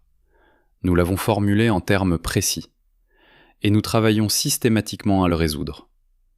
Et pendant que nous travaillons, pendant que nous cherchons, nous devons nous rappeler quelque chose d'important. Cette quête n'est pas juste académique, Elle n'est pas juste une curiosité intellectuelle pour physiciens. Elle touche à quelque chose de profondément humain. Le besoin de comprendre, le désir de savoir, la soif de sens. Nous voulons savoir d'où nous venons. Nous voulons savoir pourquoi nous sommes là. Nous voulons savoir quelle est notre place dans le grand schéma des choses. Et l'asymétrie matière-antimatière est au cœur de ces questions. Elle est la raison pour laquelle nous pouvons nous les poser. Maintenant, je dois vous dire quelque chose. Quelque chose que beaucoup de vulgarisateurs scientifiques hésitent à admettre. Quelque chose qui pourrait vous décevoir, mais qui est absolument essentiel à comprendre. Tout ce que je viens de vous raconter, toutes ces théories élégantes sur la leptogenèse, la supersymétrie, les domaines d'antimatière, tout cela pourrait être complètement faux. Pas faux dans le sens où nous aurions menti. Faux dans le sens où la réalité pourrait être tellement plus étrange, tellement plus complexe, que nos théories actuelles ne sont que des approximations grossières. Des ombres sur le mur de la caverne de Platon. Et je comprends parfaitement ce que vous pensez en ce moment. Quote 5. Oui, exactement. Parce que c'est ça, la science. Ce n'est pas un catalogue de vérités absolues. C'est un processus d'approximation successive. Et reconnaître les limites de notre connaissance n'est pas une faiblesse. C'est notre plus grande force. Alors soyons honnêtes, brutalement honnêtes. Voici ce que nous savons vraiment avec certitude absolue. 1. L'univers existe. Vous êtes là, j'existe, les étoiles brillent. Ça, c'est indéniable. 2. L'univers est fait presque exclusivement de matière ordinaire, pas d'antimatière. Nous l'avons vérifié de 1000 façons différentes. 3. Selon toutes les lois de la physique que nous connaissons, il aurait dû y avoir autant de matière que d'antimatière. 4. Il y a eu une asymétrie minuscule, environ 1 partie sur 1 milliard. 5. Nous ne comprenons pas complètement pourquoi cette asymétrie existe. Voilà, c'est tout ce que nous savons avec certitude. Tout le reste, absolument tout le reste, est spéculation éclairée. Des hypothèses, des modèles mathématiques, des extrapolations. Certaines sont très probables, d'autres sont hautement spéculatives. Mais aucune n'est prouvée de manière définitive. Et vous savez quoi ? C'est magnifique. Parce que cela signifie que nous vivons à une époque extraordinaire, une époque où l'un des plus grands mystères de l'univers est encore ouvert, où la réponse n'est pas écrite dans un livre poussiéreux, où nous avons encore la possibilité de découvrir quelque chose de fondamentalement nouveau. Imaginez si nous étions nés dans 1000 ans, quand ce mystère sera peut-être résolu. Nous aurions manqué l'excitation de la découverte. Nous serions arrivés après la fête. Mais nous sommes là, maintenant, au moment où l'histoire se fait, au moment où les expériences cruciales sont menées, au moment où les théories sont testées. C'est un privilège extraordinaire. Mais revenons à cette asymétrie. 1 milliard et une particule de matière pour 1 milliard d'antiparticules. Prenons un moment pour vraiment comprendre ce que cela signifie. Pas mathématiquement, pas théoriquement, mais viscéralement. Imaginez que vous êtes là, dans l'univers primordial, une fraction de seconde après le Big Bang. Autour de vous, un chaos indescriptible. Des milliards de milliards de milliards de particules et d'antiparticules naissent de l'énergie pure, existent pendant un instant infinitésimal, puis se rencontrent et explosent en lumière. C'est un carnage cosmique. Une annihilation de masse à une échelle qui dépasse l'imagination. Et vous êtes l'une de ces particules de matière. Vous cherchez désespérément une antiparticule avec qui vous annihilez. C'est votre destin. C'est ce que les lois de la physique exigent. Mais il y a un problème. Il y a légèrement plus de particules de matière que d'antiparticules. Juste un tout petit peu plus. Et quand la musique s'arrête, quand toutes les antiparticules ont trouvé leur partenaire et ont disparu dans des explosions de lumière, vous êtes encore là. Vous êtes un survivant. Non pas parce que vous étiez plus fort, ou plus rapide, ou plus chanceux, mais simplement parce qu'il n'y avait pas assez d'antiparticules pour tout le monde. Vous êtes un orphelin cosmique. Et de vous de cette particule orpheline, descend tout ce qui existe aujourd'hui. C'est vertigineux, n'est-ce pas? Chaque atome de votre corps est un descendant direct de ces survivants. Vous portez en vous l'héritage de cette asymétrie primordiale. Vous êtes fait de l'excédent, du reste, de ce qui n'aurait pas dû être là. Et pourtant, vous êtes là. Nous sommes tous là. 7,8 milliards d'êtres humains, chacun contenant environ 7 milliards d'atomes, tous descendants des mêmes survivants. Nous sommes une famille cosmique, liée par notre origine commune dans ce déséquilibre quantique. Mais voici quelque chose que nous n'avons pas encore vraiment exploré. Cette asymétrie, ce déséquilibre minuscule, n'a pas seulement créé la matière. Il a créé la possibilité même de la complexité. Pensez-y. Si l'univers avait été parfaitement symétrique, s'il n'y avait eu que des photons après l'annihilation, il n'y aurait eu aucune structure, aucune évolution, aucune complexité croissante, juste un océan uniforme de lumière, s'étendant et se refroidissant éternellement. Rien ne se serait jamais passé. Aucune histoire, aucun changement, aucune émergence. L'univers aurait été mort-né, figé dans une simplicité éternelle. Mais l'asymétrie a changé tout cela. Elle a introduit un déséquilibre. Et les déséquilibres sont la source de tout changement, de toute évolution, de toute complexité. Pensez à n'importe quel système complexe. Une cellule vivante, un écosystème, une civilisation, un cerveau. Tous fonctionnent grâce à des déséquilibres, des gradients de concentration, des différences de potentiel, des flux d'énergie. Sans déséquilibre, il n'y a pas de flux. Sans flux, il n'y a pas de processus. Sans processus, il n'y a pas de vie. L'asymétrie matière-antimatière est le déséquilibre primordial, le premier gradient, la première rupture de symétrie qui a rendu tout le reste possible. Et voici quelque chose de fascinant. Cette asymétrie n'est pas la seule rupture de symétrie dans l'histoire de l'univers. Il y en a eu d'autres. Dans les premiers instants après le Big Bang, quand l'univers était incroyablement chaud, toutes les forces fondamentales étaient unifiées. La gravité, l'électromagnétisme, la force nucléaire forte, la force nucléaire faible, toutes n'étaient qu'une seule force. Puis, quand l'univers s'est refroidi, ces forces se sont séparées. Une par une, elles ont gelé hors de l'unité primordiale. Chaque séparation était une rupture de symétrie. Chaque rupture a créé de nouvelles possibilités, de nouvelles structures, de nouveaux phénomènes. La première rupture a séparé la gravité des autres forces, à environ 10 puissance moins 43 secondes après le Big Bang. C'est le temps de Planck, la plus petite unité de temps qui ait un sens physique. Puis, à environ 10 puissance moins 36 secondes, la force nucléaire forte s'est séparée.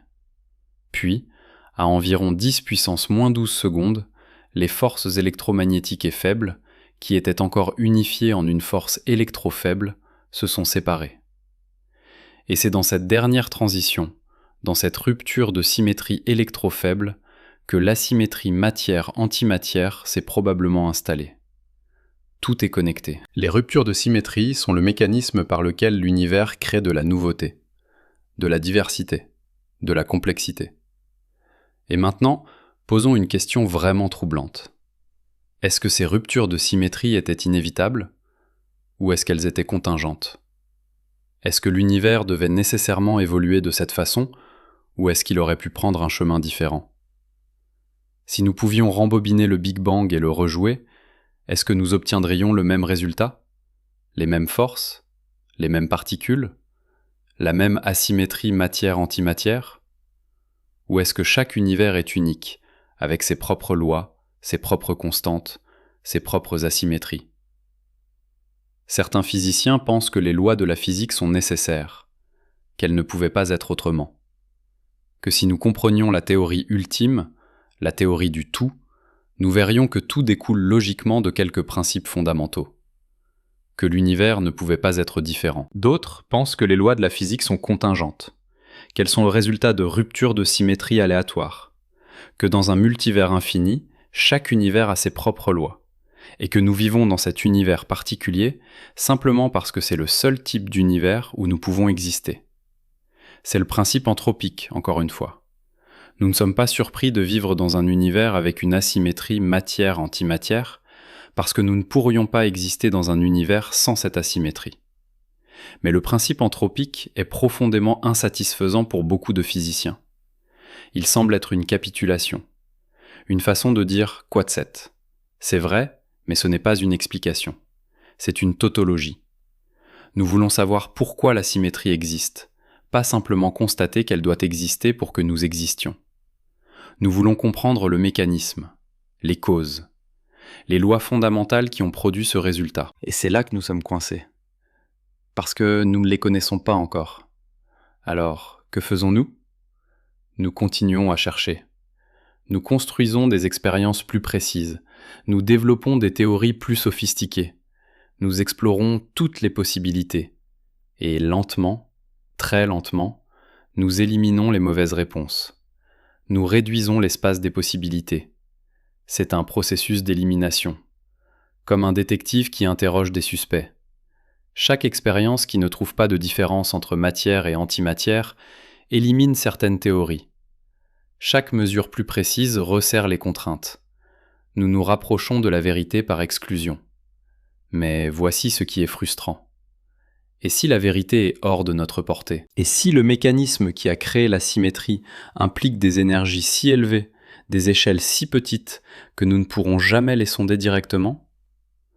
Les neutrinos lourds hypothétiques de la leptogénèse, s'ils existent, auraient des masses peut-être 10 millions de milliards de fois supérieures à ce que le Large Hadron Collider peut atteindre. Nous ne pourrons jamais les créer en laboratoire. Nous ne pouvons qu'observer leurs effets indirects. Et si ces effets sont trop subtils ? Si la violation de CP dans les neutrinos est juste au-dessous de notre seuil de détection ? Si les particules supersymétriques sont juste un peu trop lourdes pour nos accélérateurs ? C'est une possibilité réelle. Et elle nous force à confronter une vérité inconfortable. Il existe peut-être des questions que nous ne pourrons jamais résoudre de manière définitive. Des mystères qui resteront à jamais hors de notre portée. Non pas parce que nous manquons d'intelligence ou de créativité, mais simplement parce que les échelles d'énergie impliquées sont trop élevées, les échelles de temps trop courtes, les échelles de distance trop petites. Nous sommes des êtres limités, vivant dans un coin minuscule de l'espace-temps, essayant de comprendre des processus qui se sont déroulés il y a 13 milliards 800 millions d'années, à des énergies 1 million de milliards de fois supérieures à ce que nous pouvons produire. C'est une tâche presque impossible. Et pourtant, nous essayons, parce que c'est ce que nous faisons. C'est ce qui nous définit en tant qu'espèce. Mais même si nous ne trouvons jamais la réponse complète, même si le mécanisme exact reste à jamais un mystère, nous avons déjà accompli quelque chose d'extraordinaire. Nous avons identifié le problème. Nous l'avons formulé avec précision. Nous avons mesuré la symétrie. Nous avons exploré ses conséquences. Nous avons développé des théories sophistiquées pour l'expliquer. Nous avons construit des expériences incroyablement complexes pour les tester. Nous avons repoussé les limites de la technologie et de la compréhension humaine. Et dans ce processus, nous avons découvert tant d'autres choses. De nouvelles particules, de nouvelles forces, de nouvelles structures cosmiques. La quête pour comprendre l'asymétrie matière-antimatière nous a menés dans des territoires inexplorés de la physique. Elle a élargi notre vision de la réalité. Elle nous a montré que l'univers est beaucoup plus riche, beaucoup plus complexe, beaucoup plus mystérieux que nous ne l'imaginions. Et peut-être que c'est ça la vraie valeur de cette quête. Pas nécessairement de trouver la réponse finale, mais de nous transformer dans le processus de la recherche, de nous forcer à développer de nouvelles technologies, de nouvelles mathématiques, de nouvelles façons de penser. Chaque grande question scientifique fait cela. Elle nous pousse au-delà de nos limites. Elle nous force à devenir plus intelligents, plus créatifs, plus ingénieux. La quête pour comprendre l'asymétrie matière-antimatière a déjà produit des retombées incroyables. Les techniques développées pour piéger l'antimatière sont maintenant utilisées en médecine, dans les scanners TEP qui détectent les cancers. Les détecteurs de particules ultrasensibles développés pour chercher la matière noire sont utilisés dans d'autres domaines de la recherche. Les algorithmes d'analyse de données développés pour traiter les pétaoctets de données du LHC sont utilisés dans l'intelligence artificielle et le big data. La science fondamentale n'est jamais inutile. Même quand elle ne répond pas immédiatement à la question posée, elle crée des outils, des techniques, des connaissances qui trouvent des applications inattendues. C'est un investissement dans l'avenir. Dans notre capacité collective à comprendre et à manipuler la réalité, et cet investissement paie toujours, même si ce n'est pas de la manière que nous attendions. Mais revenons à la question centrale. Pourquoi l'antimatière a-t-elle disparu ? Après tout ce que nous avons exploré, après toutes ces théories et ces expériences, quelle est la meilleure réponse que nous puissions donner ? Honnêtement, nous ne savons pas. Pas avec certitude. Nous avons des hypothèses prometteuses. La leptogénèse est élégante et cohérente avec ce que nous savons des neutrinos. La supersymétrie pourrait fournir les particules lourdes nécessaires. Les dimensions supplémentaires pourraient offrir des mécanismes alternatifs. Mais aucune de ces théories n'est prouvée. Aucune n'est confirmée par des observations directes. Nous sommes encore dans le domaine de la spéculation éclairée. Et vous savez quoi ? C'est parfaitement acceptable. C'est même sain. Parce que la science n'avance pas en prétendant savoir ce qu'elle ne sait pas. Elle avance en reconnaissant honnêtement les limites de sa connaissance, puis en travaillant systématiquement à repousser ses limites. Dire quatuit n'est pas un échec.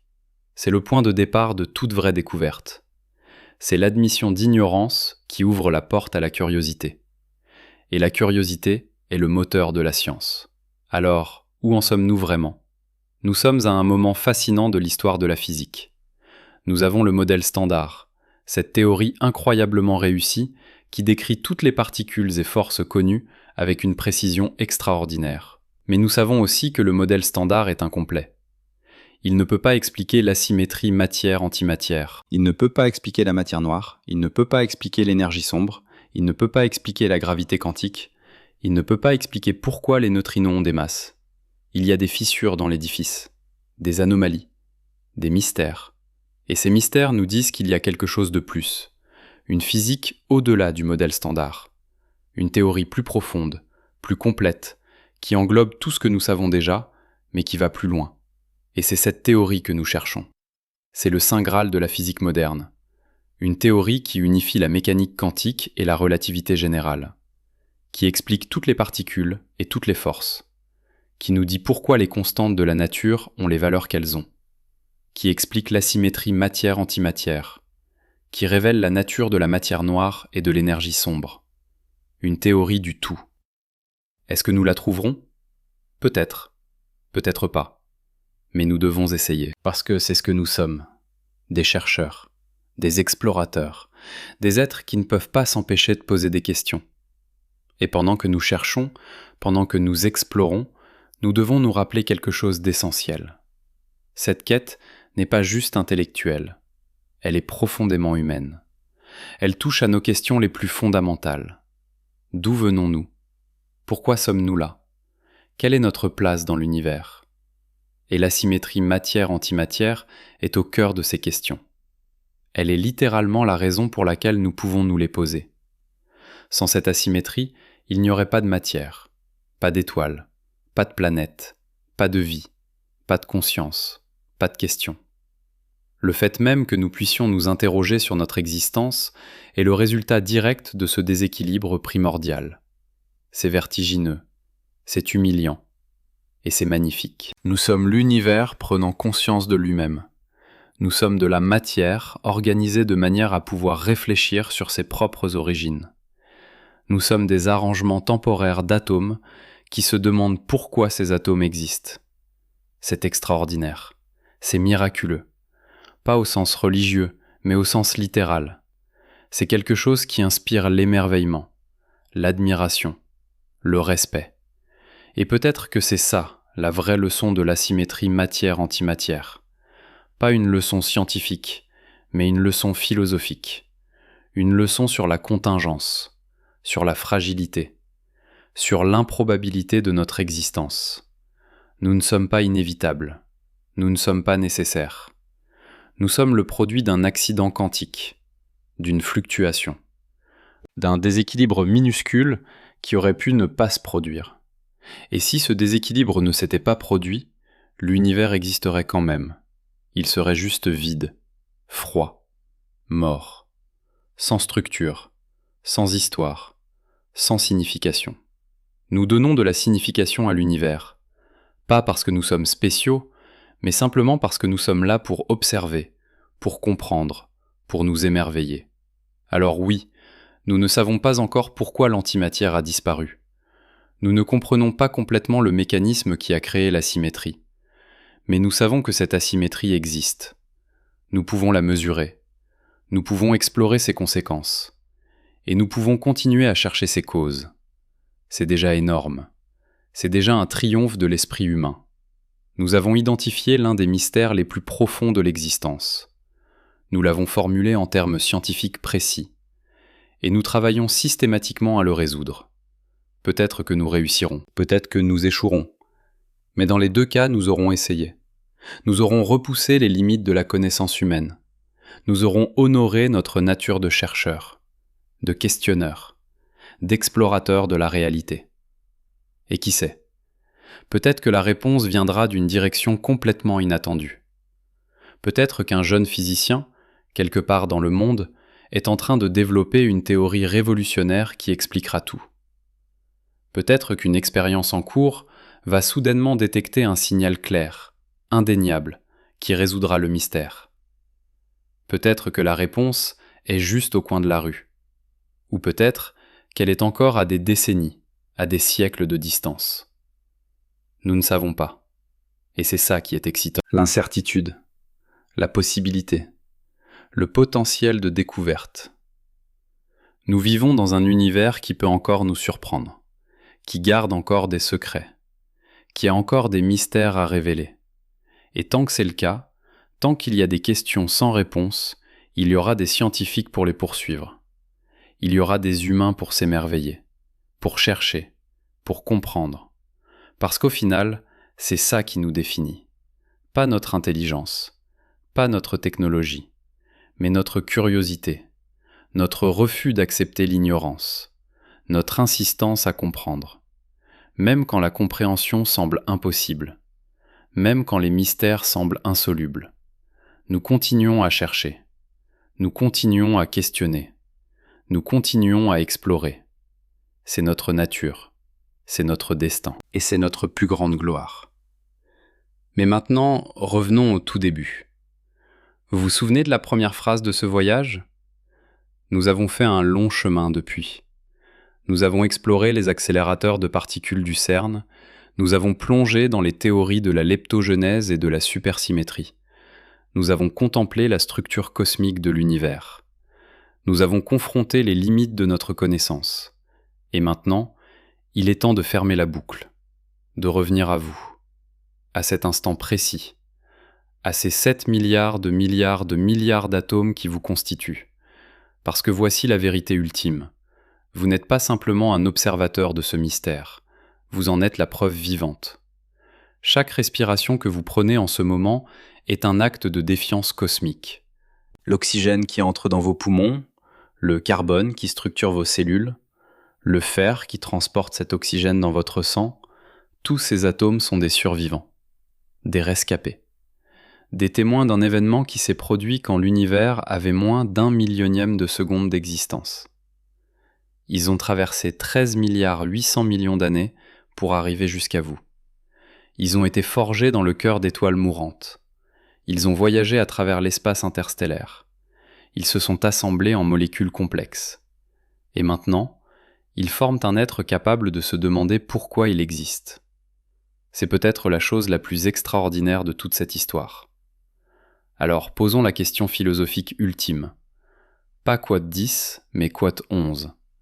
Qu'est-ce que cela nous dit sur la nature de la réalité, sur notre place dans le cosmos, sur le sens même de l'existence ? Parce que voici quelque chose de profondément troublant. L'univers n'avait aucune obligation d'être compréhensible. Il aurait pu être chaotique, aléatoire, dénué de toute logique. Les lois de la physique auraient pu changer d'un endroit à l'autre, d'un moment à l'autre. Il n'y avait aucune raison a priori pour que l'univers obéisse à des règles mathématiques élégantes. Aucune raison pour que ces règles soient accessibles à l'intelligence humaine. Et pourtant, elles le sont.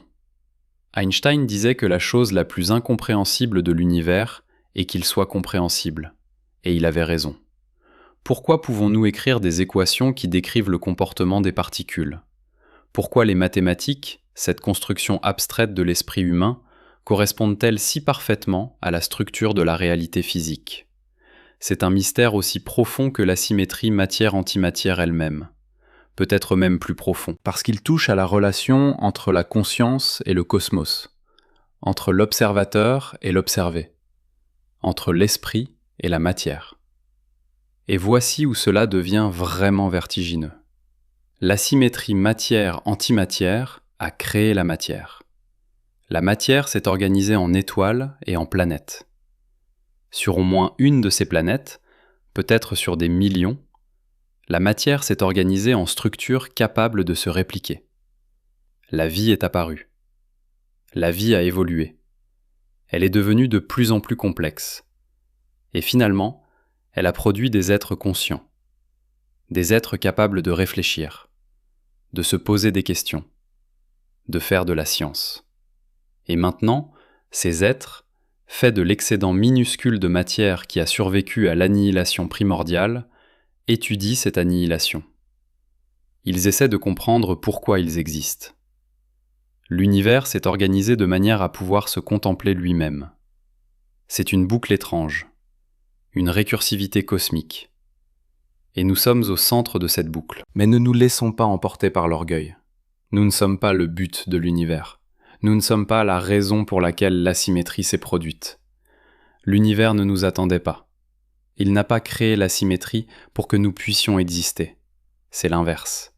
Nous existons parce que l'asymétrie s'est produite. Nous sommes une conséquence, pas une cause. Un effet secondaire, pas un objectif. Et cette réalisation devrait nous rendre humbles. Nous ne sommes pas le centre de l'univers. Nous sommes un accident, une fluctuation, un épiphénomène improbable dans un coin insignifiant d'un cosmos indifférent. Et pourtant, il y a quelque chose de profondément significatif dans notre existence. Pas une signification imposée de l'extérieur, pas une signification donnée par un créateur ou un dessein cosmique, mais une signification que nous créons nous-mêmes, par le simple fait d'être là, d'observer, de comprendre, de nous émerveiller. L'univers était aveugle pendant 13,8 milliards d'années. Il existait, mais il ne se connaissait pas. Il n'avait pas conscience de lui-même. Et puis, sur cette petite planète bleue, quelque chose d'extraordinaire s'est produit. L'univers a ouvert les yeux. Il a commencé à se voir, à se comprendre, à s'apprécier. Et cela, c'est nous. Nous sommes les yeux de l'univers. Nous sommes sa conscience. Nous sommes le moyen par lequel le cosmos prend connaissance de sa propre existence. Carl Sagan disait, et c'est peut-être la réponse la plus profonde à la question du sens. Nous ne sommes pas importants parce que nous sommes au centre. Nous sommes importants parce que nous sommes conscients, parce que nous pouvons observer, comprendre, apprécier la beauté et la complexité de la réalité. Sans nous, sans la vie, sans la conscience, l'univers existerait toujours, mais il serait vide de signification. Il n'y aurait personne pour s'émerveiller devant les galaxies, personne pour contempler les équations de la physique. Personne pour se demander pourquoi il y a quelque chose plutôt que rien. Nous donnons de la signification à l'univers, pas parce que nous sommes spéciaux, mais simplement parce que nous sommes là. Mais voici quelque chose que nous devons accepter, quelque chose de difficile, quelque chose qui peut sembler sombre, mais qui est en réalité libérateur. Il y a des choses que nous ne saurons jamais, des questions auxquelles nous ne pourrons jamais répondre avec certitude absolue. L'asymétrie matière-antimatière en fait peut-être partie. Nous pouvons développer des théories, nous pouvons faire des expériences, nous pouvons affiner notre compréhension. Mais il est possible que le mécanisme exact, les détails précis de ce qui s'est passé dans cette fraction de seconde après le Big Bang, restent à jamais hors de notre portée. Les énergies impliquées sont trop élevées, les échelles de temps trop courtes, les processus trop éloignés dans le passé. Et ce n'est pas seulement vrai pour l'asymétrie matière-antimatière, c'est vrai pour tant de questions fondamentales. Qu'est-ce que la matière noire? Nous ne savons pas. Qu'est-ce que l'énergie sombre? Nous ne savons pas. Comment la gravité fonctionne-t-elle à l'échelle quantique? Nous ne savons pas. Qu'est-ce que la conscience? Comment des arrangements d'atomes peuvent-ils produire l'expérience subjective? Nous ne savons pas. Pourquoi les lois de la physique sont-elles ce qu'elles sont? Pourquoi les constantes fondamentales ont-elles les valeurs qu'elles ont? Nous ne savons pas. Peut-être que l'univers est fondamentalement mystérieux. Peut-être qu'il y aura toujours des questions sans réponse, des mystères insolubles, des limites à notre compréhension. Et vous savez quoi? C'est parfaitement acceptable. C'est même beau. Parce qu'un univers entièrement compris serait un univers ennuyeux. Un univers sans mystère serait un univers sans émerveillement, sans curiosité, sans quête. Les questions sans réponse sont ce qui nous pousse en avant, ce qui nous fait grandir, ce qui nous rend humains. Nous ne sommes pas faits pour avoir toutes les réponses. Nous sommes faits pour chercher, pour explorer, pour nous émerveiller. Et tant qu'il y aura des mystères, tant qu'il y aura des questions, il y aura une raison de continuer, une raison d'être curieux, une raison de vivre. Alors peut-être que la vraie question n'est pas Quad 13, mais Quad 14. Qu'est-ce qui nous pousse à construire des accélérateurs de particules géants, à enterrer des détecteurs à des kilomètres sous terre, à passer des décennies à analyser des données, à développer des théories mathématiques complexes? Ce n'est pas pour des applications pratiques, ce n'est pas pour la technologie, c'est pour quelque chose de plus profond. C'est pour satisfaire notre curiosité, notre besoin de comprendre, notre désir de savoir. Et ce désir, cette curiosité, est peut-être la chose la plus précieuse que nous possédions. C'est ce qui nous distingue, c'est ce qui nous rend humains. Imaginez un instant que nous trouvions la réponse, que demain, une expérience détecte un signal clair, que nous comprenions enfin, avec certitude, pourquoi la symétrie s'est produite. Que se passerait-il? Nous serions heureux, bien sûr. Nous célébrerions. Nous publierions des articles. Nous décernerions des prix Nobel. Mais ensuite, nous passerions à la question suivante. Parce que c'est ce que nous faisons. Nous ne nous arrêtons jamais. Chaque réponse ouvre de nouvelles questions. Chaque mystère résolu révèle de nouveaux mystères. C'est une quête sans fin. Et c'est magnifique. Parce que cela signifie qu'il y aura toujours quelque chose à découvrir, toujours quelque chose à comprendre, toujours une raison de continuer. Et pendant que nous continuons, pendant que nous cherchons, nous devons nous rappeler quelque chose d'essentiel. Cette quête n'est pas solitaire. Nous ne sommes pas seuls dans cette exploration. Nous sommes des milliers de scientifiques, dans des dizaines de pays, travaillant ensemble, partageant des données, collaborant sur des expériences, débattant de théories. C'est un effort collectif, une entreprise humaine. Et c'est peut-être ça, la vraie beauté de la science. Pas les découvertes individuelles, mais le processus collectif. La façon dont nous travaillons ensemble pour repousser les limites de la connaissance. La façon dont nous construisons sur le travail des générations précédentes. La façon dont nous laissons un héritage pour les générations futures. Chaque physicien qui travaille sur l'asymétrie matière-antimatière aujourd'hui se tient sur les épaules de géants. Dirac, qui a prédit l'antimatière, Anderson, qui l'a découverte, Sakharov, qui a formulé les conditions pour l'asymétrie, Cronin et Fitch, qui ont découvert la violation de CP, et des milliers d'autres, dont les noms ne sont pas célèbres, mais dont le travail a été essentiel. Nous sommes tous connectés, tous participant à la même grande conversation qui s'étend sur des siècles. Et cette conversation continuera longtemps après que nous serons partis. D'autres prendront le relais. D'autres poseront de nouvelles questions. D'autres feront de nouvelles découvertes. C'est notre héritage. C'est notre contribution à l'humanité. Mais revenons une dernière fois à vous, à cet instant précis. Vous êtes assis là, ou debout, ou en train de marcher, écoutant ces mots. Et pendant que vous écoutez, des processus incroyablement complexes se déroulent dans votre corps. Votre cœur bat. Vos poumons respirent. Votre cerveau traite des informations. Des milliards de réactions chimiques se produisent chaque seconde. Des signaux électriques traversent vos neurones. Et tout cela, absolument tout, est possible grâce à cette asymétrie primordiale. Grâce à ce déséquilibre minuscule qui s'est produit il y a 13 milliards 800 millions d'années. Vous êtes un miracle. Pas au sens religieux, mais au sens littéral. Vous êtes quelque chose qui n'aurait pas dû exister. Et pourtant, vous existez. Alors, que faites-vous de cette réalisation? Comment vivez-vous avec la connaissance que votre existence est le résultat d'un accident quantique? Que vous êtes fait de l'excédent minuscule de matière qui a survécu à l'annihilation primordiale? Certains pourraient trouver cela déprimant, nihiliste. Si nous sommes juste des accidents, si nous n'avons pas de but cosmique, alors quelle est la signification de tout cela? Mais je pense que c'est exactement l'inverse. Je pense que c'est libérateur. Parce que si nous ne sommes pas le produit d'un dessein, si nous ne sommes pas là pour accomplir un but prédéterminé, alors nous sommes libres. Libres de créer notre propre signification. Libres de choisir nos propres valeurs. Libres de décider ce qui est important. L'univers ne nous dit pas comment vivre. Il ne nous impose pas de morale. Il ne nous donne pas de but. Il nous donne simplement l'existence. Et c'est à nous de décider quoi en faire. C'est à nous de créer de la beauté, de chercher la vérité, de cultiver la compassion, de construire des civilisations, de faire de l'art, de la musique, de la science, de l'amour. Tout cela, nous le créons. Nous donnons de la signification à un univers qui, autrement, n'en aurait pas. Et c'est extraordinaire. C'est notre pouvoir, notre responsabilité, notre privilège.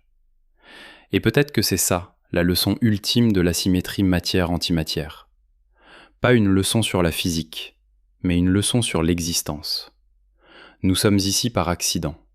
Nous sommes improbables. Nous sommes fragiles. Nous sommes temporaires. Un jour, dans des milliards d'années, le Soleil mourra. La Terre sera détruite. L'humanité, si elle existe encore, devra trouver un nouveau foyer. Et finalement, dans des trillions de trillions d'années, l'univers lui-même mourra. Les étoiles s'éteindront. Les galaxies se disperseront. Tout deviendra froid et sombre. L'entropie gagnera. Et il ne restera rien. Rien sauf peut-être des photons solitaires, voyageant éternellement dans un espace en expansion infinie. C'est sombre, n'est-ce pas? C'est la fin ultime, la mort thermique de l'univers. Tout ce que nous construisons, tout ce que nous créons, tout ce que nous aimons disparaîtra, sera oublié, comme si cela n'avait jamais existé. Alors à quoi bon? Si tout est destiné à disparaître, pourquoi faire quoi que ce soit? Pourquoi chercher à comprendre l'asymétrie matière-antimatière? Pourquoi faire de la science? Pourquoi vivre? Parce que nous sommes ici maintenant, parce que nous existons dans ce moment, parce que nous avons la capacité de ressentir, de penser, de comprendre, d'aimer. Et cela suffit. Cela doit suffire. La signification n'a pas besoin d'être éternelle pour être réelle. La beauté n'a pas besoin d'être permanente pour être précieuse. Nous n'avons pas besoin de durer pour toujours pour que notre existence ait de la valeur. Nous existons maintenant. Et maintenant est tout ce que nous avons, tout ce que nous aurons jamais. Alors vivons maintenant, aimons maintenant, cherchons maintenant, comprenons maintenant, créons maintenant. Et dans cette recherche, dans cette quête pour comprendre pourquoi l'antimatière a disparu, nous faisons quelque chose de profondément humain. Nous refusons d'accepter l'ignorance. Nous insistons pour comprendre. Même si la compréhension est difficile, même si elle est peut-être impossible, nous essayons quand même. Parce que c'est ce que nous sommes, des chercheurs, des questionneurs, des explorateurs de la réalité. Et tant que nous continuerons à chercher, tant que nous continuerons à questionner, tant que nous continuerons à nous émerveiller, nous serons vivants, vraiment vivants. Pas seulement biologiquement, mais existentiellement. Nous serons engagés dans l'acte le plus profond de l'existence. Essayez de comprendre. Alors voici ma question finale pour vous. Pas une question scientifique, mais une question personnelle. Maintenant que vous savez tout cela, maintenant que vous comprenez que votre existence est le résultat d'une asymétrie quantique, que chaque atome de votre corps est un survivant de l'annihilation primordiale, que vous êtes fait de poussière d'étoiles organisée de manière à pouvoir se contempler elle-même, maintenant que vous savez tout cela, qu'allez-vous faire? Comment allez-vous vivre? Qu'allez-vous créer? Qu'allez-vous chercher? Qu'allez-vous aimer? Parce que voici la vérité ultime. Vous êtes un arrangement temporaire d'atomes, Un jour, ces atomes se sépareront. Ils retourneront à l'univers. Ils formeront d'autres structures, d'autres êtres, d'autres histoires. Mais pour l'instant, pour ce bref instant cosmique, ils sont vous. Ils forment votre corps, votre cerveau, votre conscience, votre identité. Et pendant ce bref instant, vous avez le pouvoir de faire quelque chose, de créer quelque chose, de comprendre quelque chose, de signifier quelque chose. Pas pour l'éternité, pas pour l'univers, mais pour maintenant, pour vous, pour les autres, et c'est suffisant. Cela doit être suffisant. Peut-être que les questions sont plus importantes que les réponses. Peut-être que le mystère est plus précieux que la solution. Peut-être que l'émerveillement est plus profond que la compréhension. Nous ne saurons peut-être jamais avec certitude pourquoi l'antimatière a disparu. Nous ne comprendrons peut-être jamais complètement le mécanisme qui a créé la symétrie. Mais nous pouvons continuer à chercher. Nous pouvons continuer à nous émerveiller. Nous pouvons continuer à être humains. Et dans cette continuation, dans cette persistance, dans ce refus d'abandonner face au mystère, nous trouvons notre signification. Nous créons notre but. Nous justifions notre existence. Vous êtes ici, maintenant, fait de l'excédent minuscule de matière qui a survécu à l'annihilation primordiale. Vous êtes un miracle improbable, un accident quantique, une fluctuation cosmique. Et vous êtes magnifique. Pas malgré votre improbabilité, mais à cause d'elle. Vous êtes la preuve que l'univers peut créer de la beauté à partir du chaos, de la complexité à partir de la simplicité, de la conscience à partir de la matière. Vous êtes l'univers prenant conscience de lui-même. Et tant que vous existez, tant que vous pensez, tant que vous vous émerveillez, l'univers a de la signification. Vous lui donnez cette signification. Par votre simple existence, par votre simple conscience. Alors continuez à chercher, continuez à questionner, continuez à vous émerveiller, parce que c'est ce qui fait de vous un être humain. C'est ce qui donne de la valeur à votre existence. Pas les réponses que vous trouvez, mais les questions que vous posez. Pas les mystères que vous résolvez, mais les mystères qui vous fascinent. Pas la compréhension que vous atteignez, mais l'émerveillement que vous ressentez. Vous êtes fait de poussière d'étoiles. Vous êtes un survivant de l'annihilation primordiale. Vous êtes un miracle quantique. Et vous êtes ici, maintenant, capable de contempler votre propre existence. C'est extraordinaire. C'est suffisant. C'est tout.